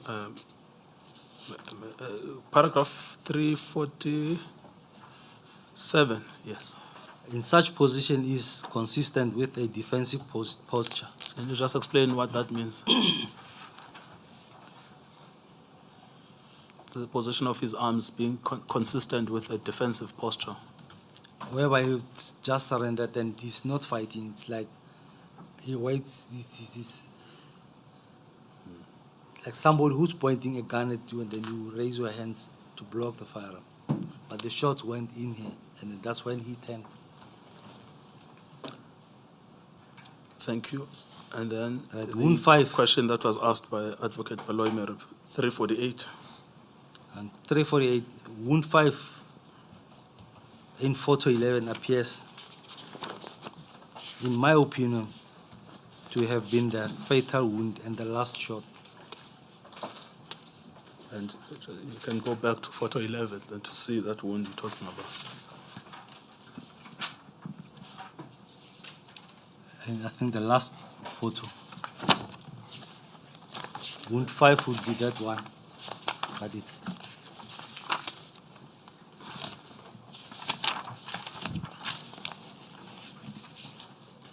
and photo 25.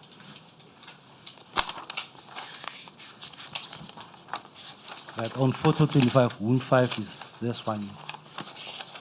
While he was in this position, a shot was fired into the body.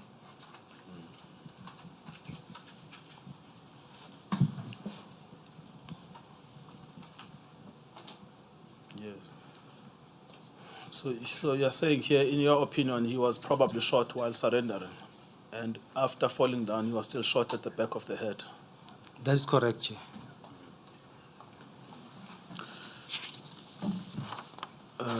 All right, thank you. That takes us to your conclusions at 349, and unless there's something you wish to add there.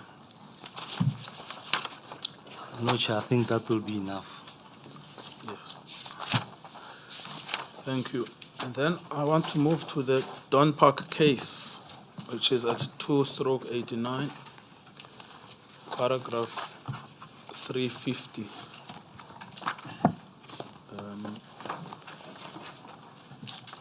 Sorry, Advocate, we do not have a docket for this. No, we don't have a this docket case, for so Don Park as well. we In wouldn't fact, know if there were witness statements or not. No, we know that they are set out at paragraph 350.1, 2, 3, and 4. So we know a docket exists. Oh, yes, I thought I was being corrected about saying there's no docket, but I was not. Paragraph? 350.1.2.3.4. So we know for a fact that there is a docket somewhere. And your report, So, sorry, you're talking about Don Park? Don Park, yes. No, I was asking But the previous about the previous one because there would, if there was a docket, we would most probably have eyewitness statements because the deceased was with other people in the car. Yes. No, we know there that there was a docket, Madam Baloyi-Mere, because we see from paragraph 340.1, 2, 3, 4, 5 that this particular witness extracted material from the docket. Okay. Yes. Thank you. Thank you. Lieutenant Colonel, you can take us to Don Park, and again, just geographically, which Don Park is this?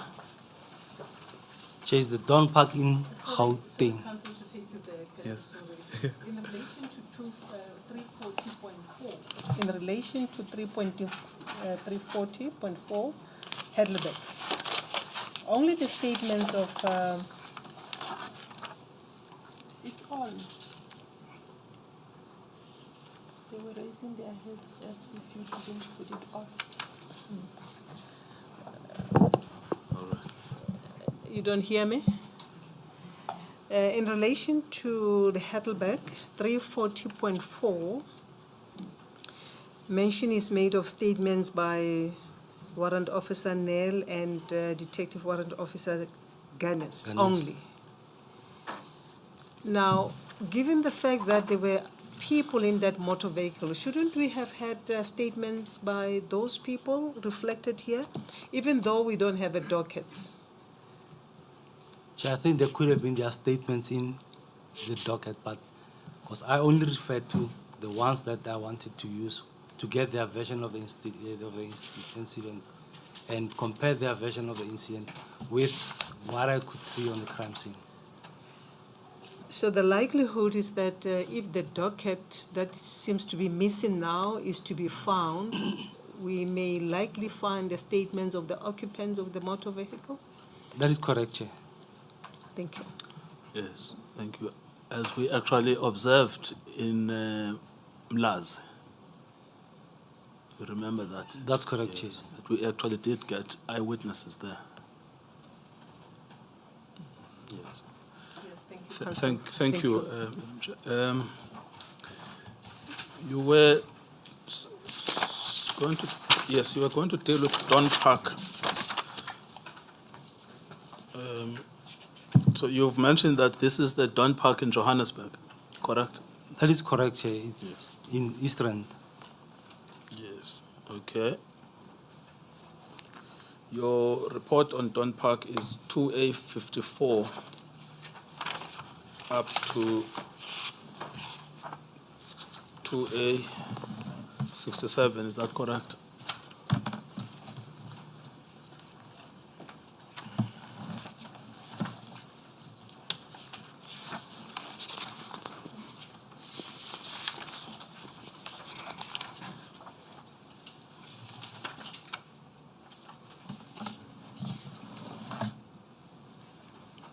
That is correct, Chair. Thank you. You can take us through it, or your statement, whichever you want to use. And before you start, if you can recap and you remind me, Colonel, I see this cases involves investigations that are supposed to be in Gauteng. Am I correct? That is correct. Most of these ones that we've referred to since, yes, the Gauteng area. That's correct, Chair. They were in Gauteng. And I think because it was Cato Mena that was involved, they centralized them wanted to centralize them to join the KZN ones. Yes, I want to go there. Just remind me, why would KZN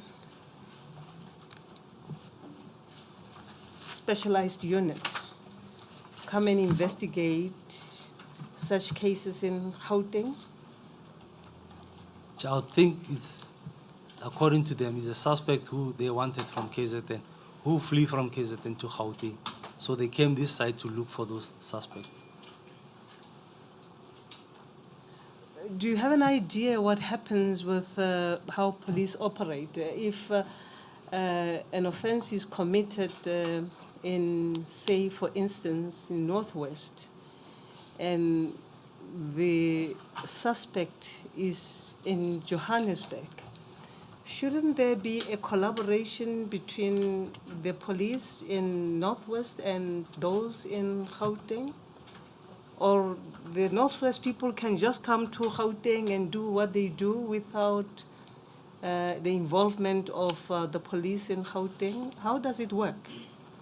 Chair, I'll speak under corrections. In most instances, the Northwest will come look for their suspects, or in some instances, they will inform Gauteng to assist them in locating the suspects. Once they have the suspect, they'll come and collect the suspect.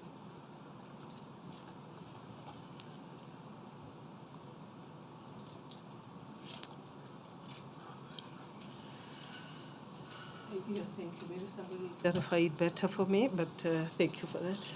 Thank you. Chair. I suppose there is a further question, Lieutenant Colonel, which is, if the police from KZN kill a suspect in Johannesburg, they've now murdered the suspect. It's no longer a question of trying to apprehend them, but they've killed the person. Shouldn't there be the involvement of the Gauteng police to find out exactly why were you here in this jurisdiction? Chair, I would say Gauteng will take over the investigations on their presence here and how did it happen. But I am not sure how the investigation will be conducted.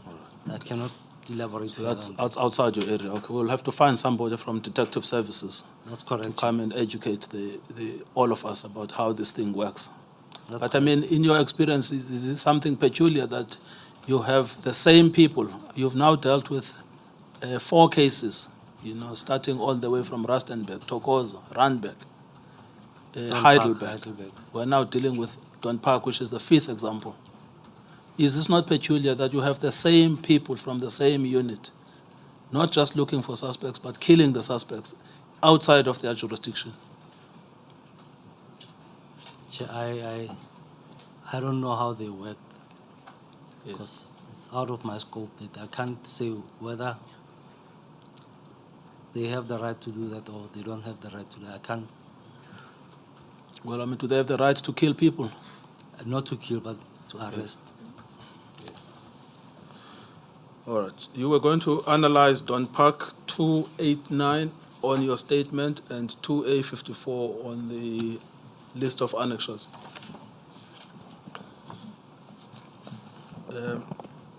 Can you just tell us what was happening with this and how you got involved? The chair, with this one,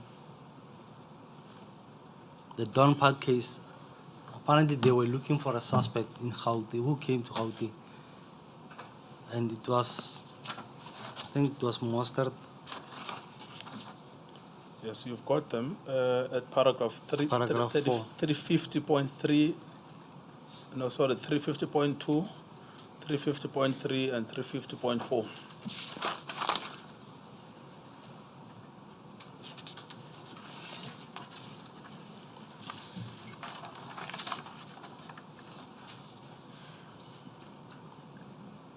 Yes, it was Warrant Officer Mustard. I think Neville Piglinson, I'm not sure if, but I'm not sure if this was a police officer or just an ordinary person. But Mustard and Law came up from Ketomena.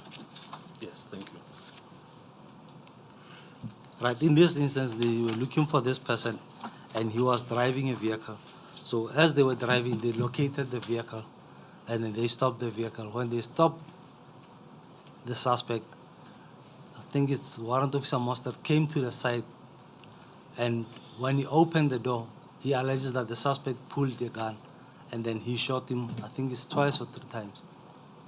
And the suspect didn't die, so they instructed him to get out of the vehicle. By then, there was a police vehicle that was passing, so the police saw that and then they stopped the Don Park police station vehicle. And then they came to the scene, so they couldn't get the chance to finish him. They ordered him to lie down on the outside the vehicle. As he was lying there, they said no, they called an ambulance, they were waiting for an ambulance. I can't recall how did they distract the police officers who were there. And then they suddenly said, no, he's pulling a gun, and then Mustard shot him again. He was shot at the back of the head, and then the bullet went downwards to the head. This wound was inflicted while he was lying, as depicted on photo number 1 on the crime Again, scene. we will be showing sensitive pictures. You want to take us, but just take us through this narrative again, because it's actually quite crucial. Because here, for the first time, we get a police officer from a different police station who's not part of the squad of Ketuman. Chair, They were looking for this guy, and Yes. while they were driving, they located this vehicle. I don't know whether they were tracking the vehicle, but they located him while he was driving, and it was late in the evening. They stopped him. Warrant officer Mostert alleged that he stopped him, and then they went to him. While he was in the vehicle, he alleges that he opened the door, and then the guy pulled the gun. The suspect tried to pull a gun. That's when Warrant officer Mostert shot him. He shot him out twice or 3 times, and then that he didn't die. While the shots were fired, the police vehicle was approaching, so they stopped to see what's happening. And they identified themselves as police officers. They ordered him to get out of the vehicle and lie next to the vehicle. Now, in the process, they moved. Apparently, if I recall the statement, they told them to move away from the suspect. They said they must be away from the suspect. They mustn't be closer to the suspect, telling the guys from Don Park. And in the process, they distracted the guys from Don Park. And I think Warrant Officer Mostert said he's moving closer to the suspect to check if the suspect is still alive. As he walked toward the suspect, he said, no, the suspect is trying to grab a gun, and then he fired a shot, wounding him in the head, and he died on the scene. And what was surprising on this case, if I can recall, the statement of the police officers from Don Park who were there, their statement was written by Captain Loken. They only just signed the statement.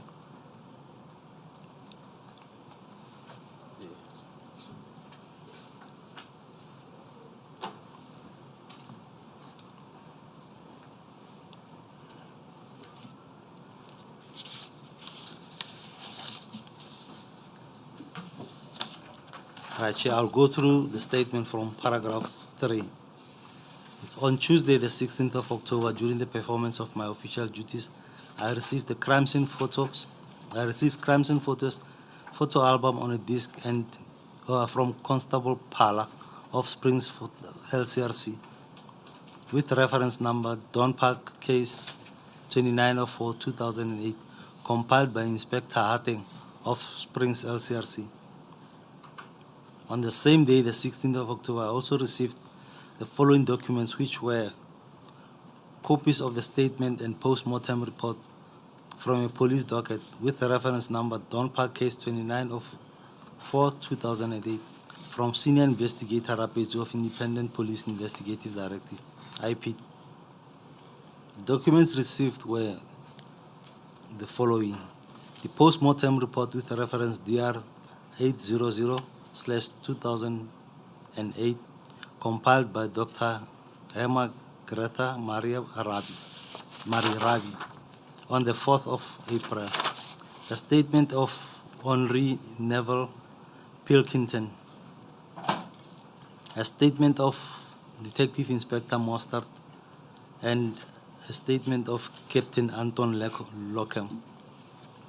The intention and scope of the forensic examination comprise of the following: the crime scene reconstruction, bullet trajectory determination, and expert opinion concerning the case. On observation of the post-mortem report, I took note of the description and the position of the wounds sustained by the deceased in relation to the gunshot.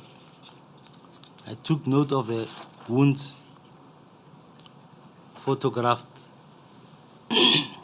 in the at the crime scene, and I marked them in accordance with the post-mortem report. The wounds were marked by me 1 to 8. And then photo 1 showed the position of the deceased at the crime scene. Right, photo 2 showing the wound marked 1, which is on the head of the deceased, on the right back of the head of the deceased. And then photo 3 is a close-up photo of wound 1. Right, photo 4 shows the position of wound mark 3 on the right arm of the deceased. And then photo 5 shows position of the exit wound on the same right arm of the deceased.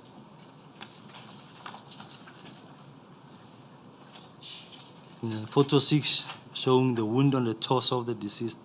It would be around the stomach area of the deceased. And then photo 7 is a close-up photo of that same wound, which is marked 4.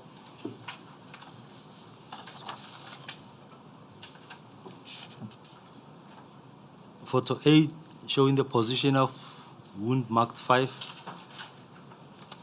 It's on the torso.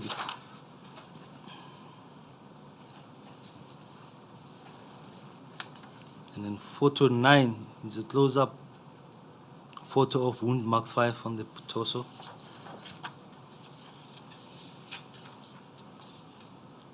And then photo 10 shows the position of wound marked 6 on the left chest. Photo 11 is a close-up photo of the same wound, which is marked 6.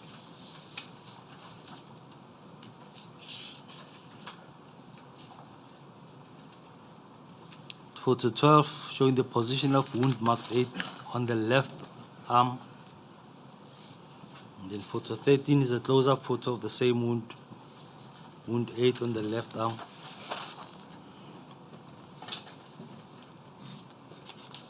During observation of the post-mortem and wounds sustained by the deceased on photos, I noticed that the post-mortem was consistent with the wounds visible on the photos. Some of the wounds were not photographed, which will be the wounds on the body. Deformed bullet core and bullet jackets were recovered in the area of the neck.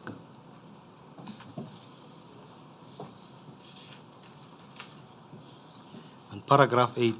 On observation of the crime scene photos, I noticed the position of the deceased, the possible bullet stains pattern, and the exit wounds.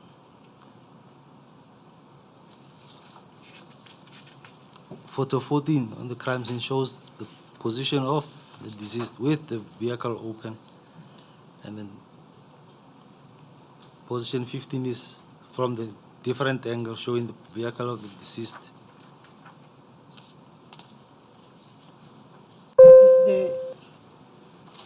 Is the white vehicle in photo 14 the vehicle of the deceased?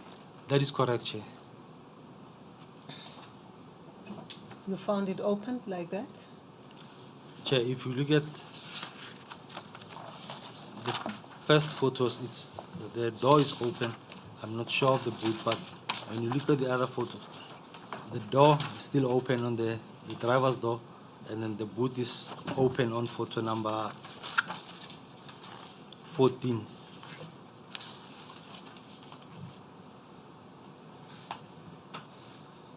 Yes, thank you.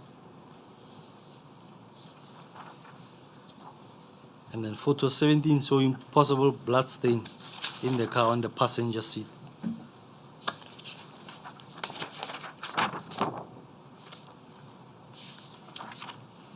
Right, in paragraph 9, I studied the statement of Captain Locke and Inspector Mostert and Mr. Pilkington and took note of the following. Here in paragraph 1, I said I am in agreement with Inspector Mostert's statement that the deceased was shot while inside the vehicle. On the driver's seat, the wound marked 4 and 6 are consistent with a person seated in the driver's seat and shot through an open door or an open window. The wounds sustained at the right arm, marked 3, are consistent with the deceased extending his arm to the front. Now this wound is like the driver's arm was extended to hold the steering wheel, where it was shot here and it exited. And this could be the same bullet that has hit or caused the grazing wound on the left side of the chest.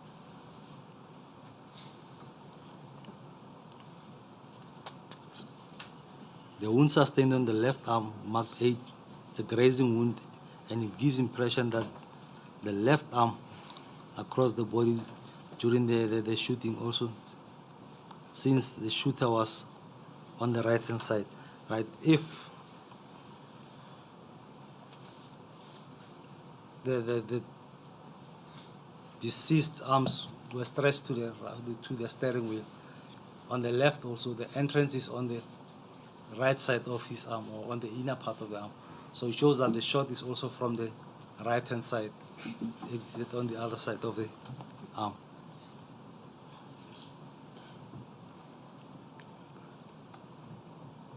Can you just explain? I mean, something that I couldn't work out in this scene. Inspector Mostert says, I shot this man twice whilst he was in the driver's seat. He shot him several times while he was in the driver's seat. But Yes. that's when the police vehicle was coming. Yes, So now- these were not the fatal shots. Yes, and I understand. But he is still posing danger even after that, which explains why he is shot in the head, according to Inspector Mostert. So what they said is they ordered him out of the vehicle and they instructed him to lie next to the vehicle. So while he was lying there, they told the police officers who were there to move away from the vehicle. But what they did is they left the firearm, the alleged firearm of the suspect, in the vehicle close to the suspect, and then they were standing far. And they said they were waiting for an ambulance. So apparently Captain Locke and Mostert told the guys from the station to move away from the scene, to stand away from the suspect. And at one stage, Mostert said he was approaching the suspect to check if he was still alive. When he approached, the suspect tried to grab a firearm. That's when Mostert shot him in the head. So it went in here, and then the bullet was recovered, or the fragmented bullet was found inside the head towards the neck. Yes, but why would Mr. Lockham tell the other police officers from Dunbark to move away from the suspect? Chair, I don't understand. Why did they tell them to move away from the suspect? And why did they leave the suspect, if he was still alive, with the firearm close to the suspect? If they're saying he had a firearm. Yes, because it seems that it would be consistent with the intention to execute the deceased, because you don't want witnesses nearby in order to enable you to shoot them without anyone noticing. Chair, I would agree with that, because the minute you tell them to move away and then you leave the suspect alone, even if he's wounded, you cannot move away from the suspect if you just be close to him. What if you move away and then he stand up and run? You won't be able to catch him or to arrest him again. So they know that he was still alive, and they had a problem because the police officers from the station arrived before they could do what they intended to do. That's why they were keeping them away from the suspect. And at that stage, when they were away, Mostert approached and he alleges that this guy tried to grab a firearm again, and that's when he shot him. And when he shot him, he was lying down. The entrance is at the back of the head, as is visible on the photo there.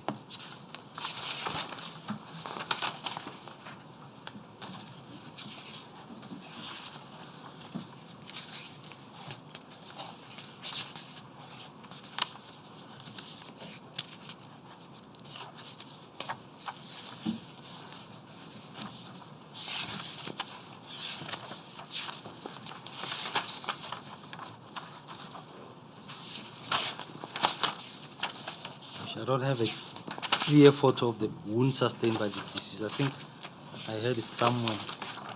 Well, there is photo 2 or photo 3, which is in fact I think Yes. it's photo 2. That's photo 2 and photo 3. Yes. If we look at photo 2 and photo 3,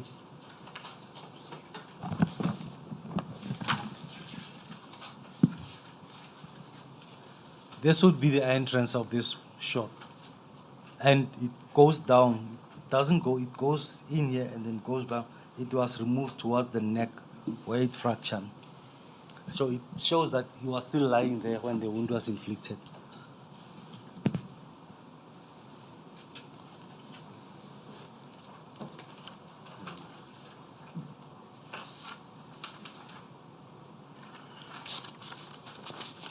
Yes, and then I just wanted to check the distance between the body of the deceased at the time he was found lying and the vehicle where he was supposedly grabbing a firearm from.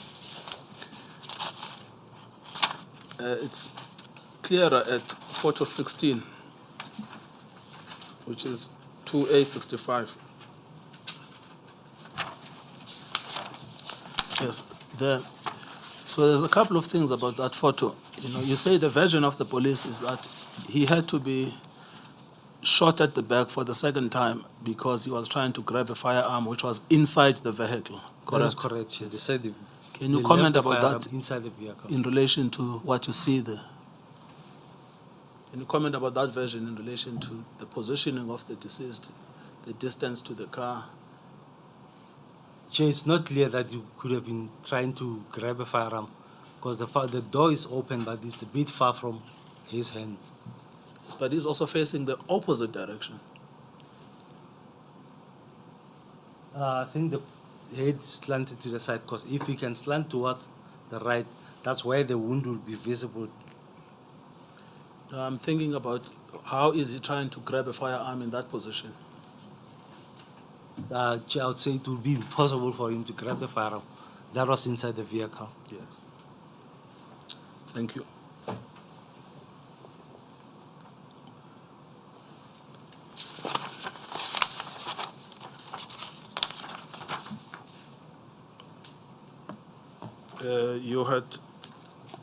Where were you in 351? You had said you agree with Inspector Mostert that the deceased was shot whilst in the car. Whilst inside the car, yes. There I agree. The first wounds were inflicted while he was inside the car. Yes. In his statement, he said that he shot him while he was in the car. Then there I said I agree with him. Yes. But not the last shot. The last shot was fired while he was lying on the ground. Well, I mean, according to their version of being attacked by him because he's trying to grab a firearm to shoot them, he has been demobilized because of the shots that were sustained whilst he was in the car.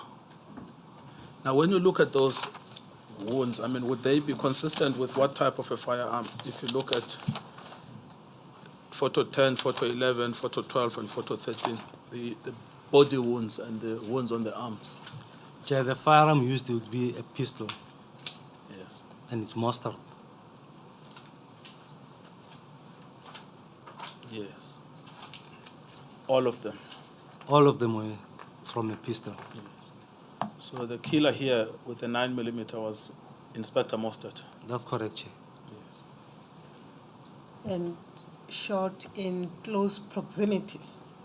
It's close proximity because he opened the door and he was close to him, was looking at him. So he said the guy tried to grab a firearm, but when you opened the door, he was close to him, next to the vehicle. Yes. I mean, since you've done this job for a long time, I mean, just, you've shot a person who says you've got a firearm, but he's not dead. I mean, isn't the logical thing to dispossess them of the firearm? I would say that's how they behave. If you look at most of the cases that we did, most of the suspects are very close to them.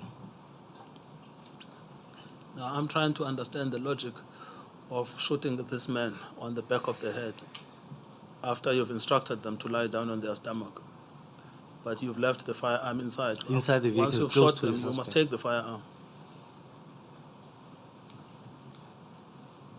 Actually, because he was wounded and he was lying there, Yes. they were supposed to remove the firearm close to him. Yes. So why would they leave the firearm close to the person? Yes. Unless if the firearm was not there, and after shooting, he planted the firearm on the scene. Because he told the guys from the station to be away from the vehicle. It's possible that could have transpired. Yes, now I understand, but I'm just saying, if you take their version at its best, it's illogical because you've already injured the suspect and instructed them to lie on the stomach. The logical thing is that you take the firearm, you dispossess them of the weapon. But you've said the modus operandi in any event shows that the planting of the weapon is part of the pattern. That's correct, Chair. Yes. Can I take you back to paragraph 7 of your report and assist me if my understanding is correct. You say, during observation of the post-mortem and wounds sustained by the deceased of photos, I noticed that the post-mortem was inconsistent. It with was consistent out. what I was think that was just a typing error. the in is a It's- typo. It's in is a typing error. Sorry? In is a typing error there. Thank you. It's consistent. Thank you, Madam Baloyi-Mere. We would have been. Yes. You've dealt with 3511, 3512, 3513, 3514, 3515,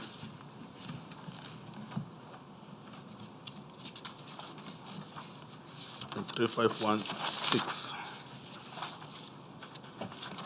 You haven't addressed the allegations made by Mr. Pilkington at paragraph 3517 and 3518. Can you deal with that?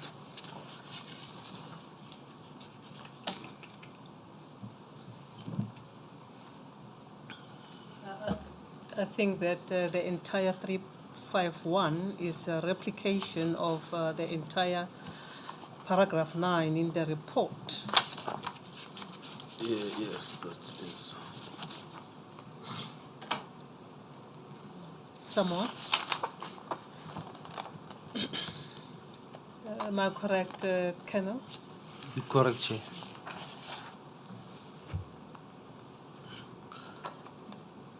Is not consistent, does not inconsistent. Okay. Could you, I mean, I think there are some It's mistakes in typing paragraph error. 9.6. Can you just read 351.7? 3.5. 351.7, yes. According to Mr. Pilkington, on paragraph 8 and 9, the deceased was on all four and really has his hands on the gun. No. I think there's a typing error there on this one. I can't. Was he had his hands on the gun at that position. Yes. I would expect the entry wound to be more in the front of the head and trajectory be backward. The wound position and the trajectory is not consistent with the allegations of Mr. Park. According to Mr. Parkinson, he said the suspect grabbed the firearm and he was trying to point the gun at him when he was shot at. But now, if you look at how he was shot, he's shot towards the back of the head. So he can't grab a firearm and point the firearm looking downwards. He would raise the head to look at where he's pointing the gun. And when he was shot, I would expect the wound to be somewhere to the front, directed to the back. But in this position, it's not possible that he raised his hand or his head to look at the person whom he was trying to shoot. Yes, 351.8, just to complete the circle there. I am of the opinion that the deceased was shot with his head facing down, not as alleged by Mr. Pilkinson. The possibility of death by execution style cannot be ruled out or cannot be excluded. Yeah. Thank So, you. Meaning that at 9.6 of the report, there is a typo or there is a grammatical error where the witness says the wound's position and trajectory does not inconsistent in the report. I take it that you were correcting that grammatical error, and so we should maybe correct the record. That's correct, Chair. Yes.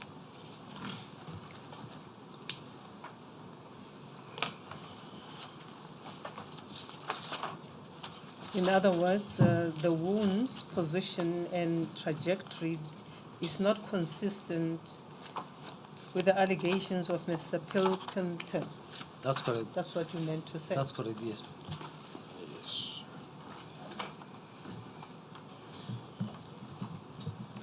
Thank you, Madam Chair. Might we move to the next case, which is Pinetown at 2/91. I'm trying to find it in the report section. So, Pinetown 228, 28228, 227. Yes. 28227.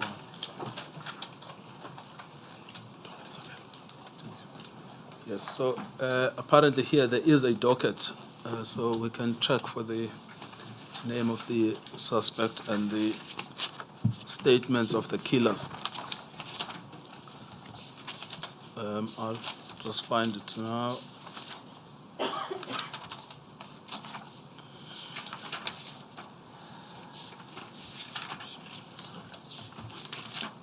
Yes, it's Stones van Tonder.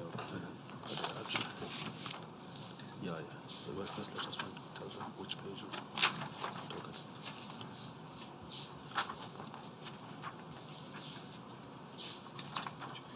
For the docket where it starts.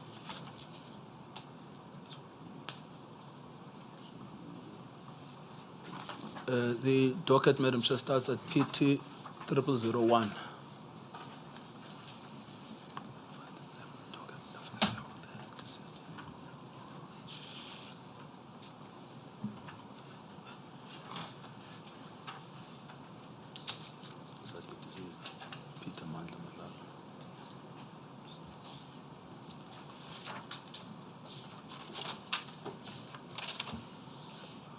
Oh yes, this is Mr. Sibongiseni Ndimande.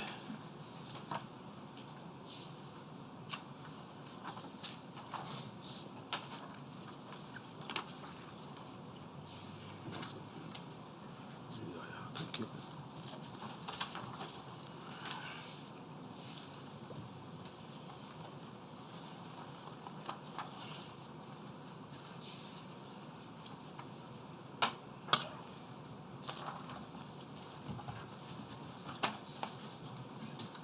And there's another Pinetown, case 1000/0509.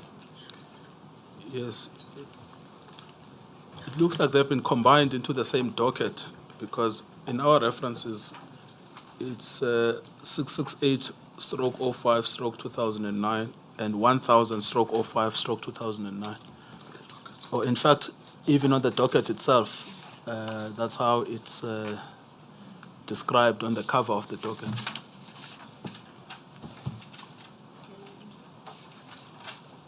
The same deceased.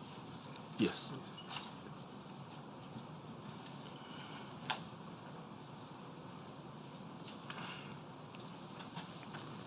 Yes, you're referring us to the statements at PT 0001. Yes. Yes, ma'am.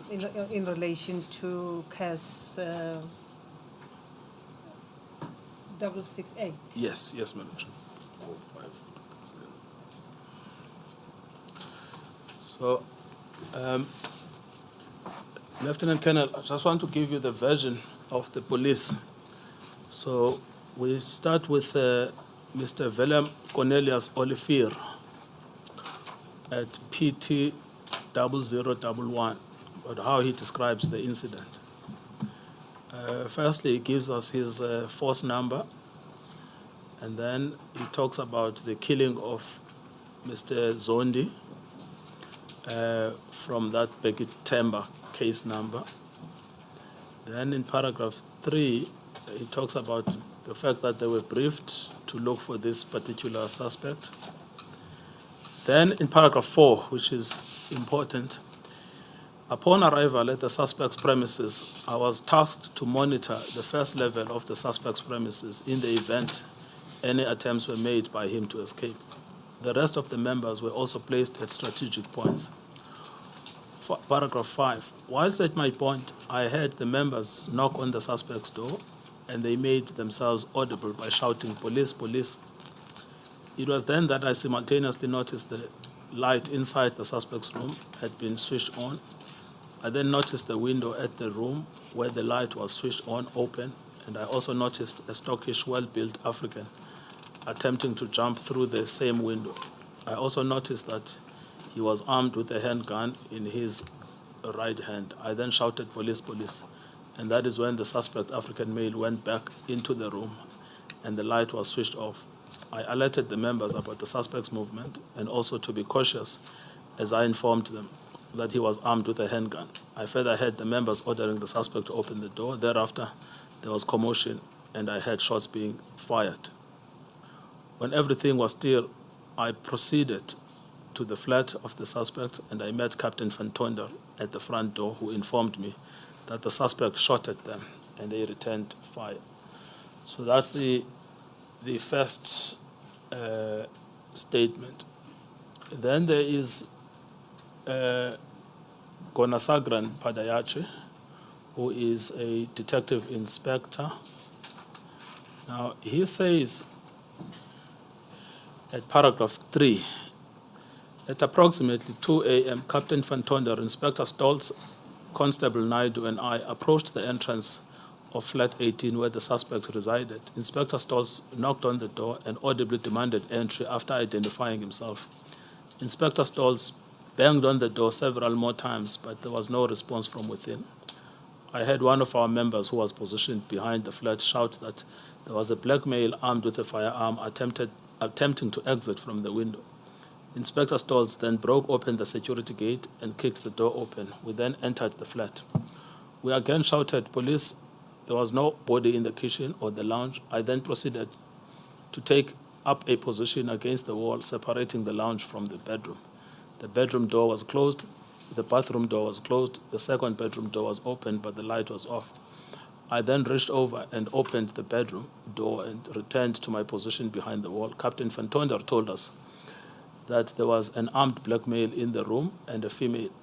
The door was pushed from inside and closed. We requested the occupants to exit from the bedroom with their hands above their heads. I then opened the door once again. I noticed a female holding 2 children ran out of the bedroom and out of the flat. I then noticed a black male ran out of the room and fired several shots at us. I took cover behind the wall. I fired 3 shots at the suspect with my R5 rifle, and it gives a serial number.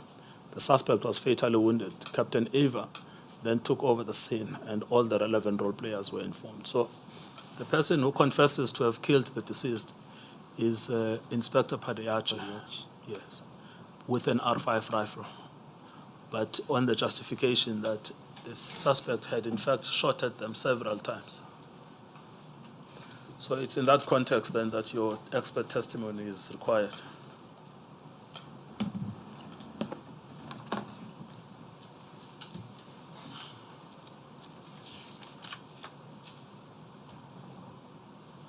Yes, it is.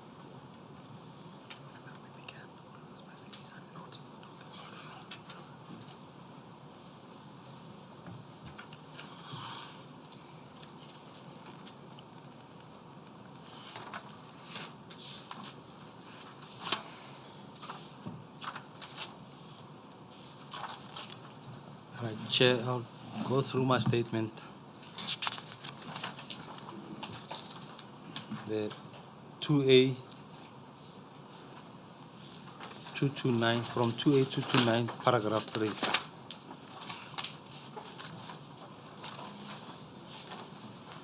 Right, on the 22nd of October 2012, during the performance of my official duties, I received a copy of police case docket with reference Pinetown case 668/05/2009 from investigating officer Mr. Musipo of Independent Police Investigative Directive, IP. Among the documents in the docket, I found the following documents which were to be utilized in crimes and reconstruction. The post-mortem report with reference Pinetown PM 484/2009, compiled by Dr. Diogeson Pillay on the 27th of May 2009. The crime scene photo on the disc with reference Durban LCRC 1538/205/2009.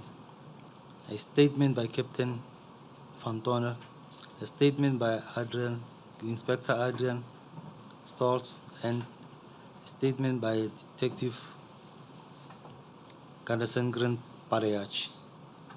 Intention and scope of forensic examination comprise of the following: crime scene reconstruction, bullet trajectories determination, and expert opinion concerning the matter. On observation of the post-mortem report and post-mortem photos, I noticed that the wounds as described and marked on the diagrams are consistent to the wounds visible on the photos.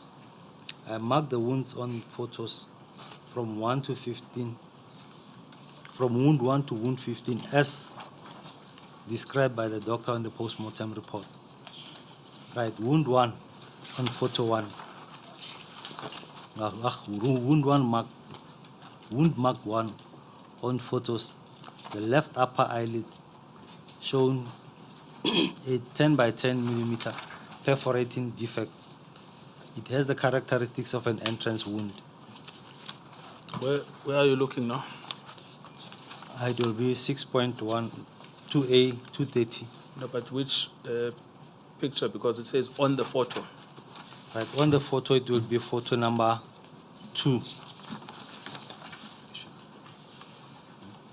And we are going to show graphic images for sensitive viewers. Thank you. Carry on. Wound mark 2 on photo. It's a 15 by 12 laceration representing an exit wound. So this is the exit wounds of wound number 1. If we look at the position of wound number 1, and let's look at position of wound number 2 on photo 3.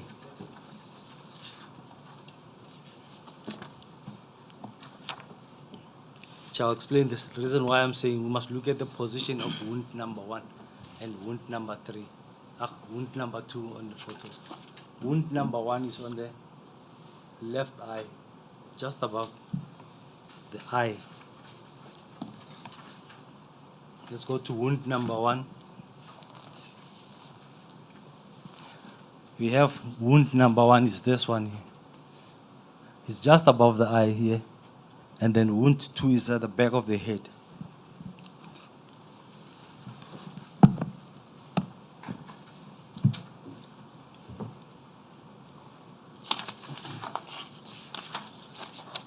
And we have wound number 3. The track of the wound passes from left to right towards the right parietal scalp via the brain over the parietal scalp. Wound number 4. On photograph, the occipital scalp showing 10 by 10 millimeter perforating defect. This wound is depicted on photo number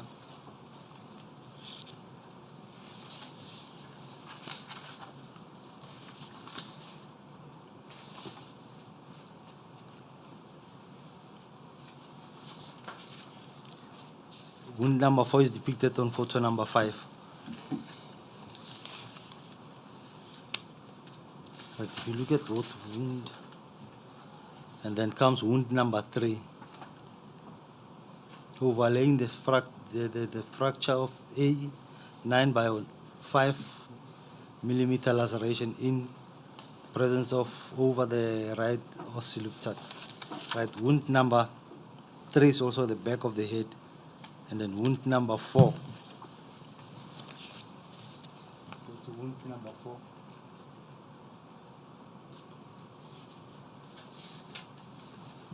Wound number 3 and 4, all the 3 wounds, exit wounds, are at the back of the head.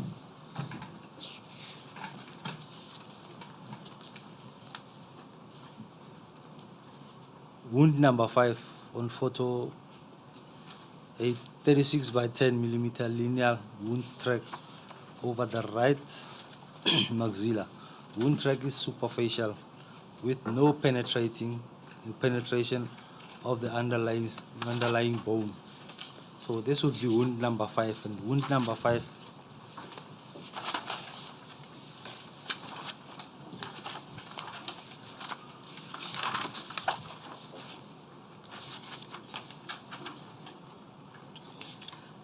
5 is visible on photo number 11. Yes.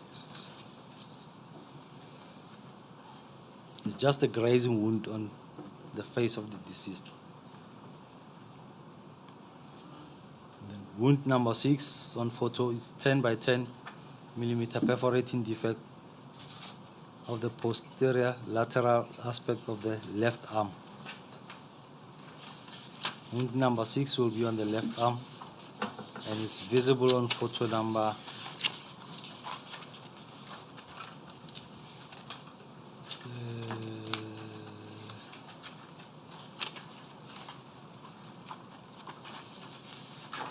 Number 14.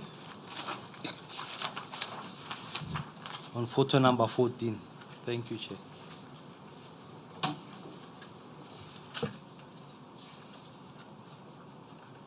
Wound number 12 on photo, a wound measuring 8 millimeter is present along the medial aspect. No involvement of the underlying humerus is noted. And then wound number 12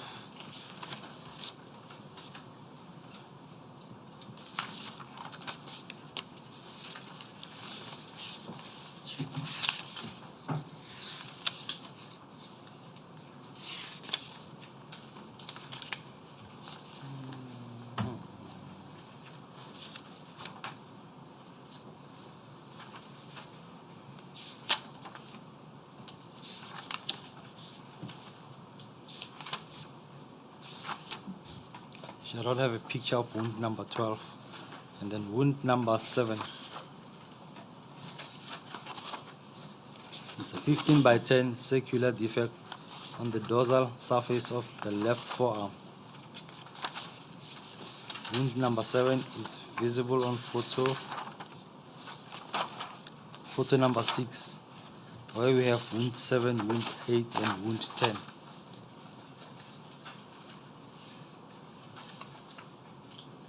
Wound 8 on photo is a 30 by 37 millimeter laceration over the ventral aspect, or aspect representing an exit wound. So wound 8 will be the exit wound of wound 7. Wound 9 on photo is a 15 by 9 defect on the ulnar border of the left hand. It's visible on photo number 7.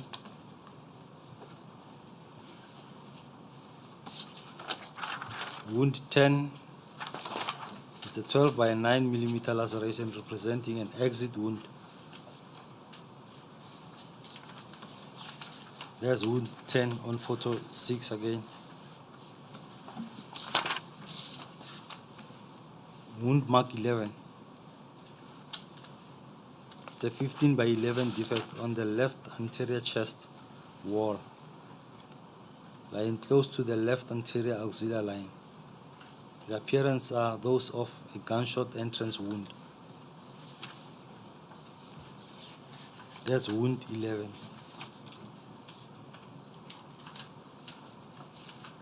And we have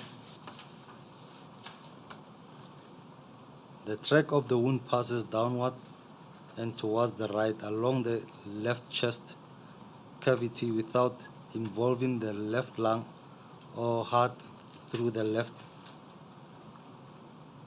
hemodiaphragm, lacerating the greater curvature of the stomach and transverse column into the right abdominal wall, from where a spent bullet was recovered.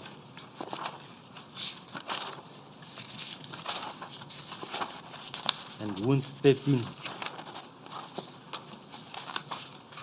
it's a 23 by 30 millimeter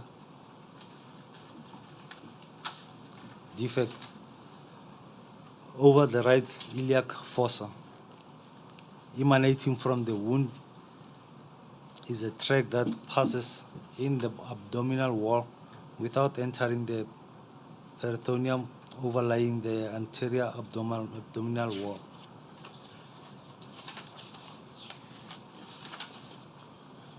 That is wound 14, and then the last wound, which is wound 15.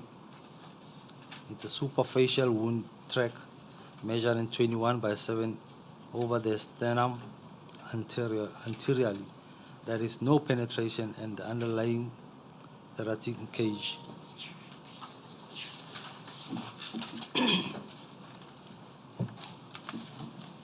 If we look at the wound sustained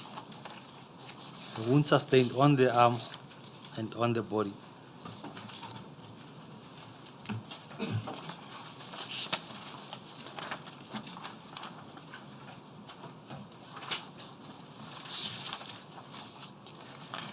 When you go to paragraph 8, I've also noticed the bullet holes at the crime scene and as follows. Bullet holes marked bullet holes in the wall were marked W1 and W2. Those are visible on photo 21.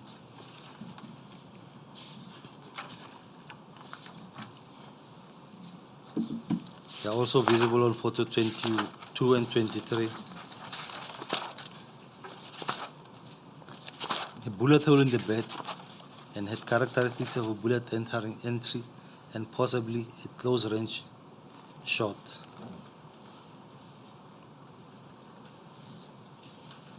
And then on paragraph 9, after my observation of the crime scene and photos, I could reach the following possible conclusions. The wounds sustained by the deceased were inflicted with possibly 9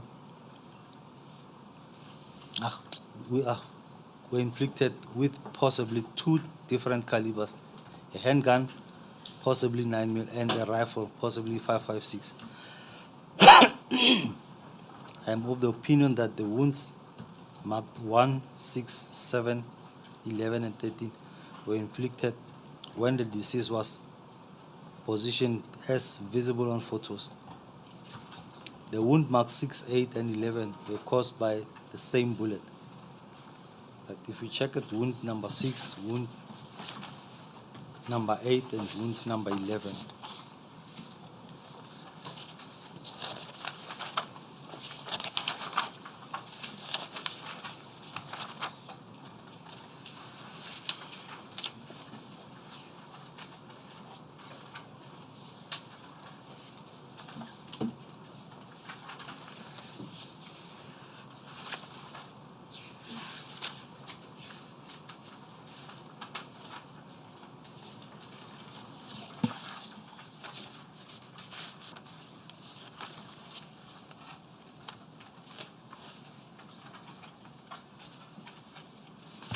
Lieutenant Colonel, No, are you feeling tired? Do you want a break? Because according to Mr. Ramokhale, you look tired. We are certainly going to take a break first. Advocate Ramagaga. I suspect that you are tired. Colonel, we are going to take comfort break at 1:15. Do you want to finish or do you want us to pause? We can pause and then We can pause now. That's correct.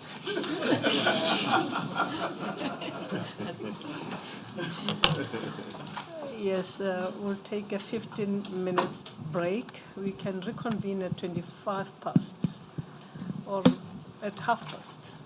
Just give you time to pause as well. It's been a long day explaining to us all these complexities. Thank So you, we'll Chair. reconvene at 5:30, then work until 5 o'clock. Advocate Katobi, or just before 5?